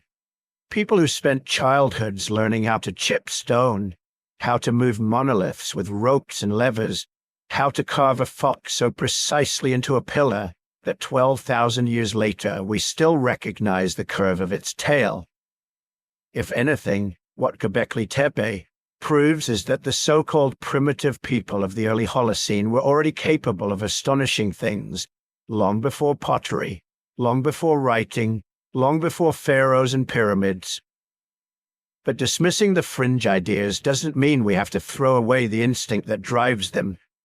That instinct is the sense that there is a conversation between the stones and the stories, that somehow, even if the details are wrong, the feeling that our myths are older than our writing, older than our cities, might be right. So instead of saying, Göbekli Tepe is Eden, we can say something softer, more honest. Göbekli Tepe and Eden live in the same mental neighborhood. Both are about a threshold, a before and an after, a space where humans feel themselves close to the divine, and a moment when that closeness changes or is lost. Instead of saying, the flood in Genesis is Göbekli Tepe's destruction, we can say, people who built places like Göbekli Tepe lived through floods, droughts, and climate swings intense enough to scar cultural memory. Over many generations, those memories could have been distilled into the flood archetype that keeps resurfacing in human stories. We can hold on to wonder without letting go of evidence. Now think again about location. Göbekli Tepe sits on a ridge with a broad view of the surrounding plains. To the people who built it, this was probably not the middle of nowhere. It was a focal point on the landscape, a place you could see from far off, a landmark you could aim for on long seasonal journeys. Later, when agriculture took root in the valleys and cities sprang up along the rivers, the lowlands became the center of power. The hill faded into the background. Sediment and time hid the stones. But oral tradition doesn't map geography the way a GPS unit does. To a storyteller around a later Mesopotamian hearth, the place where it all began might be vaguely north, vaguely high, vaguely at the sources of the rivers, vaguely before everything familiar. That's close enough to plant a symbolic garden there, close enough to say, in the east, in a place of 4 rivers, there was once a garden where humans and gods spoke face to face, close enough that when later scribes wanted to set their story of beginnings somewhere, they aimed their words roughly in the direction where, thousands of years earlier, a real hill had once drawn people from miles around. Behind all of this is something deeper than geography or climate. It's the fact that humans make sacred spaces. We do it automatically. Give us a cave with strange acoustics, and we put paintings on the walls. Give us a mountain that catches the dawn light just so, and we crown it with shrines. Give us a grove of unusual trees, a boulder that looks like a face, an island that sits alone on the horizon, and we wrap it in story and ritual. Göbekli Tepe is one of the earliest monumental expressions of this impulse that we can still touch. But the impulse itself is older than stone. For as long as we've been telling stories, we've been trying to anchor meaning to place, to say, here, at this rock, at this hill, at this circle of carved pillars, something important happened. Our ancestors met the animals, our ancestors met the gods, our ancestors made a bargain or broke one. Over time, as languages and cultures change, the specific hill might be forgotten, but the pattern, sacred center, first time, turning point, loss, and hope, survives. It gets retold in new forms, pinned to new landscapes, dressed in the clothes of new religions. So when you hear about Eden, or Dilmun, or the Golden Age on Olympus, or any mythic time before time when humans walked more closely with the divine, you can let a small part of your mind drift back further. Back to the people who climbed a barren hill at dawn to stand among T-shaped stones and animal carvings that gleamed in the first light. Back to the first great gatherings, the first formal rituals, the first shared sense that this place is not like other places. They weren't thinking about future scriptures. They weren't trying to write myths for us. They were simply doing what humans do, turning landscape into meaning and meaning into memory. If you strip away all the layers, the literalism, the debates, the footnotes, you're left with that simple need. We need to believe there was a beginning. We need to believe that beginning happened somewhere real. We need to believe our lives are part of a story that started long before us and will continue after we're gone.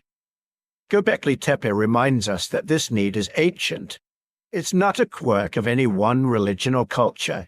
It's a feature of the human brain that survived bottlenecks, ice ages, migrations, and the slow invention of agriculture and cities. Those people on the hill, carving leopards into limestone, arranging pillars in circles, hauling stones until their hands bled. They were already us. They loved and grieved and feared the weather.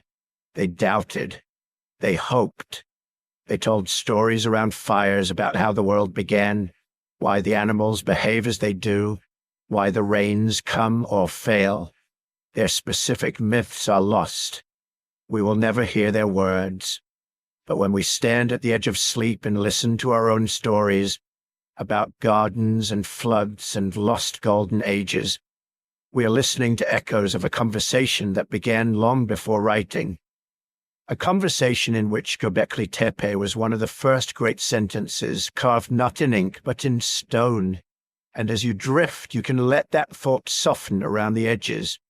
Civilizations rise and fall. Hills are built and buried.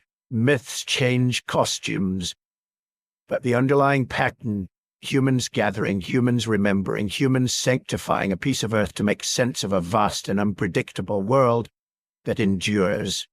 It endured from obscure hunter-gatherer bands to Sumerian priests to biblical scribes to archaeologists brushing dust off ancient pillars, and now to you, lying in the dark, letting your mind wander through a temple before time. In that way, the stones and the stories are still talking to each other, and you are listening in. So what does it all mean? You're lying there in the dark listening to this story about a hill in southeastern Turkey, about stones and pillars in a time so far back it barely feels real. But Göbekli Tepe isn't just an archaeological curiosity. It's a message, a signal that traveled 12,000 years to reach you. It tells you something about what humans are and what we've always been. Start with the most basic question. How do a few hundred hunter-gatherers, with no metal tools, no wheels, no domesticated animals strong enough to pull sleds, carve and raise stones that weigh more than a truck? How do they plan those ringed enclosures, line up the twin T-pillars in the center, coordinate quarrying, carving, transport, construction, and then do it again and again and again as old circles are buried and new ones raised? They don't do it by accident. They do it with cooperation on a scale we weren't supposed to have back then. They do it with shared stories powerful enough to pull scattered bands from miles around to one place on a hill. They do it with agreements, with obligations, with something like ritual calendars and rules, not written down, but remembered in minds that have to hold architecture, myth, engineering, and etiquette all at once. Göbekli Tepe is a fossilized trace of organized human cooperation, not just a campsite or a hunting blind or a temporary seasonal shelter, a project, a goal, something that took planning over years, maybe decades. You don't drag a 16-ton pillar out of bedrock because you're bored. You do it because everyone around you agrees that this matters more than anything else right now. When you look at those circles, you're seeing proof that the capacity for large-scale teamwork isn't an invention of cities and writing and kings. It's older, much older. It's baked into the way human minds work. We evolved in scattered bands, yes, but the same brain that tracks who's related to whom, who shares food, who remembers stories by heart, can also track work crews, ritual roles, building phases. The hunter who can read a trail can also read a carved vulture on a stone and feel that it means something, even if he can't explain why. So Göbekli Tepe whispers something very simple and very unsettling. Civilization didn't magically appear when we planted the first fields. Pieces of it were already there. The ability to gather in large groups without tearing each other apart, the instinct to create shared symbols, the willingness to work for weeks or months on something that has no direct survival payoff. Those are the scaffolding of civilization, and they're standing there in that hillside sanctuary 7,000 years before the pyramids. This is why, in 2018, the World's Heritage bureaucracy finally caught up with the dreamers and put a neat label on this place. UNESCO World Heritage Site. It sounds dry, a phrase from a committee meeting. but underneath it is a quiet confession. We had to admit that this hill of buried circles isn't just a local curiosity. It's not just another ruin among ruins. It's part of the tiny global set of places where the story of us changes direction. World Heritage status is a kind of shield. It means the stone's now under the formal protection of not just one government, but of an entire international system. It means buffers and regulations and conservation plans. It means funding for site shelters to keep the carved surfaces from crumbling under sun and rain. It means careful paths for visitors so millions of curious feet don't wear away 12,000 years of history in a single tourism boom. And there is another layer to that shield, a moral one. Göbekli Tepe forces us to ask how we treat deep time. Do we strip ancient sites for stone, bulldoze them for new roads, or do we slow down, put a roof over them, post a guard, and teach people that this hill isn't just dirt? It's memory made physical. Preservation is its own kind of cooperation. Generations of archaeologists, conservators, local communities, policymakers, and yes, sleepy viewers listening to videos like this one, all quietly agreeing, this is worth keeping. That's not trivial. Every dollar spent protecting Göbekli Tepe could be spent on something else. Every law that limits what can be built nearby could be loosened. The decision to preserve is yet another human bet on the future, an investment in people not yet born, who may stand under that sun and look at those pillars and feel that same shiver you feel in the dark now. And at the center of that shiver is an uncomfortable realization. We were wrong about prehistoric humans. For a long time, the standard story went like this. Before agriculture, humans were clever animals, smart but mostly practical. They hunted, gathered, made simple tools, told stories around the fire, but they didn't, supposedly, build monumental architecture or complex symbolic systems. They didn't invest in stone temples. They were too busy surviving. Then Göbekli Tepe surfaced from its blanket of soil and said, absolutely not. Look closely at those pillars, at the three-dimensional foxes that seem to twist out of the limestone, at the snakes, scorpions, cranes, vultures, abstract H shapes, and headless human figures. The reliefs are crisp, confident. This isn't a first stumbling attempt at carving. This is a style already in full bloom, which means there was a tradition behind it that we haven't even found yet. The layout of the enclosures, the way newer ones partially echo the older, the intentional burial of circles that still could have been used, all of it points to symbolic thinking layered on symbolic thinking, to traditions with a memory of their own. When you see this, you're forced to admit something humbling. The people who built Göbekli Tepe were as intelligent as you are. Not almost. Not for their time. Full stop. Their brains were the same capacity for language, abstraction, art, the same tendency to lie awake at night thinking about death, or dreams, or the shape of the sky. The gap between them and us isn't mental hardware, it's context, technology, the accumulated, layered knowledge of thousands of years. This means the real mystery isn't, how did they do it? In the sense of physical possibility. Strong backs, ropes, levers, time, and coordination can move mountains. The deeper question is, why did they care enough to do it? Because that why opens a doorway into something even more slippery, the origins of religion and community. Stand in the center of one of those circles in your mind. Imagine the twin T-pillars towering over you in the dark. On their broad shoulders, hands are carved, folded calmly at the front. No faces, no mouths, just silent humanoid shapes, too large and still to be ordinary people. What are they? Deities, ancestors, spirits of animals? One idea is that Göbekli Tepe was a place where scattered bands came to act out kind of cosmic drama. The animal carvings could represent clans, seasons, stories about how the world was ordered.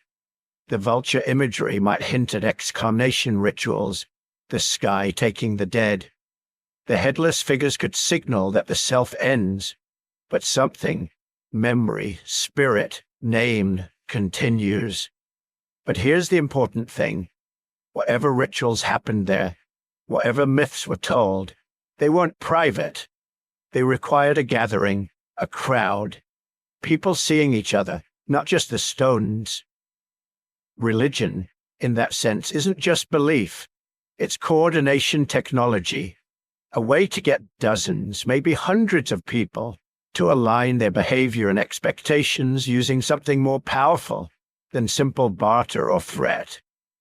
If we all show up on the hill at the right time and we all perform the right actions under the gaze of these carved beings, then the world will continue, the animals will return, the rains will come, our dead will not be lost. Do you need grain fields to feel that need? No. All you need is uncertainty, death, randomness, weather that shifts without warning. All you need is love for people who die, and fear for children who might not live. Göbekli Tepe suggests that the impulse to ritualize, to sacralize, to anchor meaning in a physical place didn't wait for cities. It came first. Maybe, in a deep irony, religion and communal ritual helped create the conditions that made farming possible. Gather people often enough in one place for ceremonies and feasts, and someone will start tending the wild grains nearby, just to make sure there's enough food next time.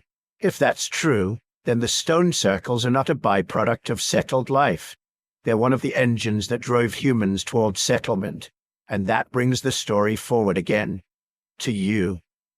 Because the urge that pulled those ancient builders up the hill at dawn is still inside you. The tools have changed. The stones are now skyscrapers and stadiums and data centers and server farms humming in the dark. The carved animals are now logos and icons and flags. The hilltop sanctuary is now a city plaza, a sports arena, a social network, a place where people gather to watch and perform and feel part of something larger than their individual lives. But the core feels familiar. We keep building things that outlast us. Cathedrals that took centuries to complete. Space telescopes that will keep watching the universe after their designers are gone. Online worlds that will continue changing long after the first users have died. Art, laws, institutions, songs. We pour energy into these projects in ways that don't make strict survival sense. You don't need a carved stone circle to eat. You don't need a symphony to drink water. But we make them anyway, because survival at the bare minimum isn't enough. We want meaning. We want stories that explain why waking up tomorrow is worth the effort. Göbekli Tepe is a very old mirror that shows us this clearly. Strip away the smartphones and satellites. What's left are humans gathering, telling stories, performing rituals, marking a sacred center in the landscape, saying, here is where it matters. Here, under these watching stones, we are more than hungry bodies. We are part of a pattern. That pattern is what you're brushing against as you drift towards sleep. You're lying there in the dark, listening to a voice talk about people you will never meet in a place you might never visit, who lived before writing, before metal, before the idea of a country existed. And yet you feel something, a connection, a quiet awe. That feeling is itself part of their legacy, because the circles are still doing their work. They're still focusing attention, still pulling minds from far away into their orbit. Instead of stone paths and torchlight, it's fiber optic cables and glowing screens. But you are there, in imagination, walking between the T-pillars, tracing the contour of a carved fox with your fingertips. And the stones are unchanged. They have watched continents' worth of climate swings come and go. They stood while ice caps pulsed, forests moved, seas rose and retreated. They stood while languages were born and died, while empires grew fat and broke apart, while gods rose and faded into myth. They were already old when the first bricks were laid in Sumer, when the first pharaoh wore a crown, when the first ships crossed the Mediterranean. They are older than your alphabet, older than your calendar, older than almost everything humans still remember. Imagine them now, night over the plateau. The modern shelter above them is dark, the last visitor's gone. The wind slides over the hill, cold and thin, carrying the smell of dust and dry grass. Somewhere far below, a dog barks once, then falls silent. In the enclosures, the pillars loom in the half-light. Their carved animals seem to shift as the moon moves, shadows drifting across beaks and claws and folded hands. For a moment, no one is looking. No archaeologists marking layers. No tourists with cameras. No guards walking their rounds. Just stone and sky. And yet, in that silence, the circles are full of ghosts. Not the supernatural kind. The human kind. Footsteps on packed earth. Low chanting. Laughter. Arguments. The thud of stone tools. Children staring up at the carvings with the same wide eyes you would have. Old people remembering earlier gatherings, earlier feasts, earlier seasons when the vultures circling overhead meant something important was about to happen. All of that is gone. But the shapes remain. They are like a heartbeat from a very old dream, still pulsing faintly under the surface of the modern world, reminding you that we have been reaching for meaning for a very long time, that the line between them and us is not a cliff, but a long, slow slope, that the same species who once walked up that hill to stand between the pillars now sends robots to Mars and builds particle accelerators underground, still asking the same questions in different languages. Who are we? Where did we come from? What holds us together? What waits for us when we're gone? Göbekli Tepe doesn't answer those questions. It doesn't need to. Its very existence is the answer to a different one. Did humans, even in the most distant dawn of our story, already feel the pull of something larger than themselves? Look at the hill. Look at the circles. Look at the stones that someone long ago decided to bury on purpose, as if tucking away a memory for the future. You are that future. As your eyes grow heavy, as your breathing slows, imagine the stones once more. Tall, pale shapes under the stars. The carvings worn but still clear. The air thin and cold. Somewhere on that wind, the last echoes of drums that stopped beating 10,000 years ago. The stones keep their secrets, but they also keep watch. Over the fields that came after, the cities, the satellites, and now over you listening in the dark, a tiny, fragile descendant of the people who once gathered there, still wondering, still building, still dreaming. The legacy of Göbekli Tepe is simple and infinite. We have always been more than we seemed. So now drift back one last time to that lonely ridge in southeastern Turkey. The wind has died down. The lights from the dig site have been turned off. The generators are quiet. All that's left are the dark silhouettes of the stone circles against the sky, and the slow turning of the stars overhead. Göbekli Tepe is still there. Those T-shaped pillars are still standing where they were set more than 11,000 years ago. They were already old when the first bricks of Jericho were laid, already ancient when the first pharaohs dreamed of pyramids, already a memory when writing was invented. And yet they're here, with us, now, and not in the fabric of time. For most of human history, this place lay buried, covered deliberately by the very people who built it, or by their descendants, circle after circle, filled in, sealed, hidden. A monument turned into a hill, a story turned into silence, and then, after thousands of years of forgetting, a few shepherds noticed strange stones on a dusty slope. Archaeologists walked past for decades, thinking it was just another bump in the landscape, until one person stopped, looked a little closer, and refused to let it go. A carved shoulder here, a vulture in relief there, a fox racing along the edge of a stone. Step by step, trench by trench, the hill began to speak. What we found under that soil wasn't just architecture. It was a challenge to our timelines, to our assumptions about primitive hunter-gatherers, to the neat story that says first we invented farming, then villages, then religion, then monuments, then cities. Göbekli Tepe breaks that chain. Here, long before pottery, long before metal, long before cities or writing or wheels, people were hauling 20-ton pillars out of the bedrock, carving them into stylized human forms, decorating them with animals, symbols, and signs we still can't fully read, organizing labor, food, and resources on a scale that shouldn't have been possible in a world without fields or barns. And yet it was. Those circles say something simple and profound. Our ancestors were never simple.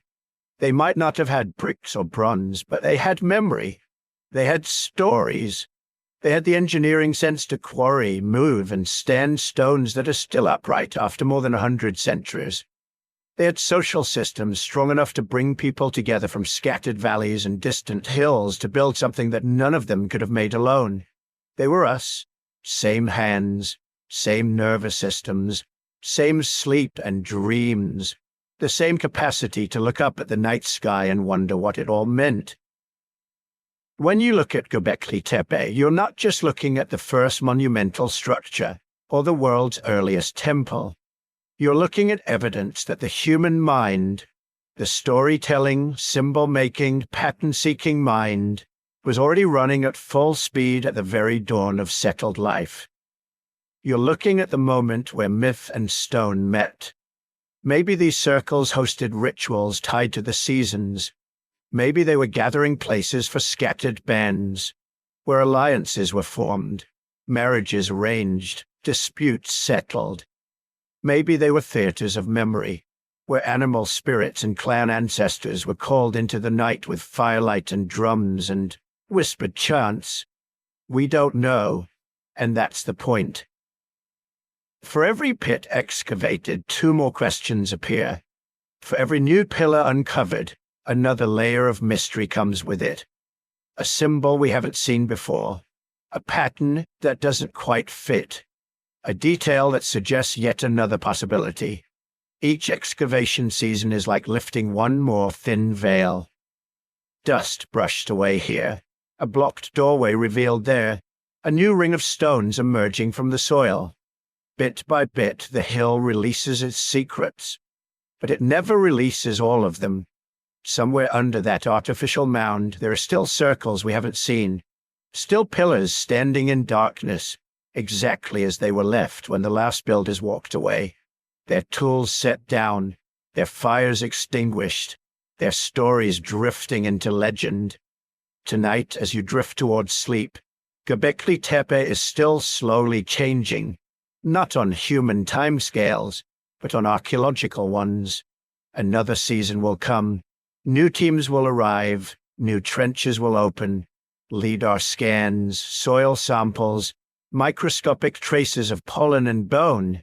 Every technique we invent gives us a slightly clearer glimpse of a world that ended more than 10,000 years ago. But it will never be completely clear. There will always be a gap, a quiet space between what we can prove and what we can only imagine. And in that space lives the real power of a place like this. It reminds us that we come from people capable of astonishing things long before the word civilization ever existed. People who could turn bare limestone into sacred geometry, who could take fear of the unknown and shape it into ritual, who could stand in a ring of carved stone and feel somehow that they were part of something larger and older than themselves. When you think about that, the distance between you and those builders begins to dissolve. The same brain that worries about your tomorrow is built from the same evolutionary clay as the brain that decided, for reasons we may never fully grasp, to carve a headless vulture into a pillar and align it with the rising of a distant star. Time doesn't erase us. It drifts through us. If you've made it this far into the story, listening in the dark, letting your mind wander over dusty stones and forgotten hills, you're part of that same long chain. Another link in the same story that started with small bands moving across ancient grasslands and eventually gathering to raise stones on a Turkish ridge. Before you slip fully into sleep, I want to say a quiet thank you for being here, for giving your attention, your curiosity, your late-night thoughts to these lost worlds. If you'd like to help this kind of content reach more people, more late-night listeners, more drifting minds, that simple click on like really does matter. It tells the algorithm that wandering through deep time is worth sharing. If you feel awake enough, you can also subscribe so you'll be gently carried into the next journey when it's ready. More hidden sites, more forgotten stories, more human mysteries to fall asleep to. And if you're still with me, still listening, I'd love to know where you are in the world right now. What city, what country, what little room you're lying in while we talk about stones half a world away. If you'd like to share, leave a comment and tell me where you're listening from. It's one of the few ways we can turn this from a one-way whisper into a quiet, scattered community, stretched across the planet like those ancient networks of kinship and trade. For those who want to go one step further, there is an optional channel membership as well. It's never expected, but always appreciated. Memberships help support the research, writing, and production that go into these long journeys through history, and they make it possible to keep the stories coming, slowly, carefully, one by one.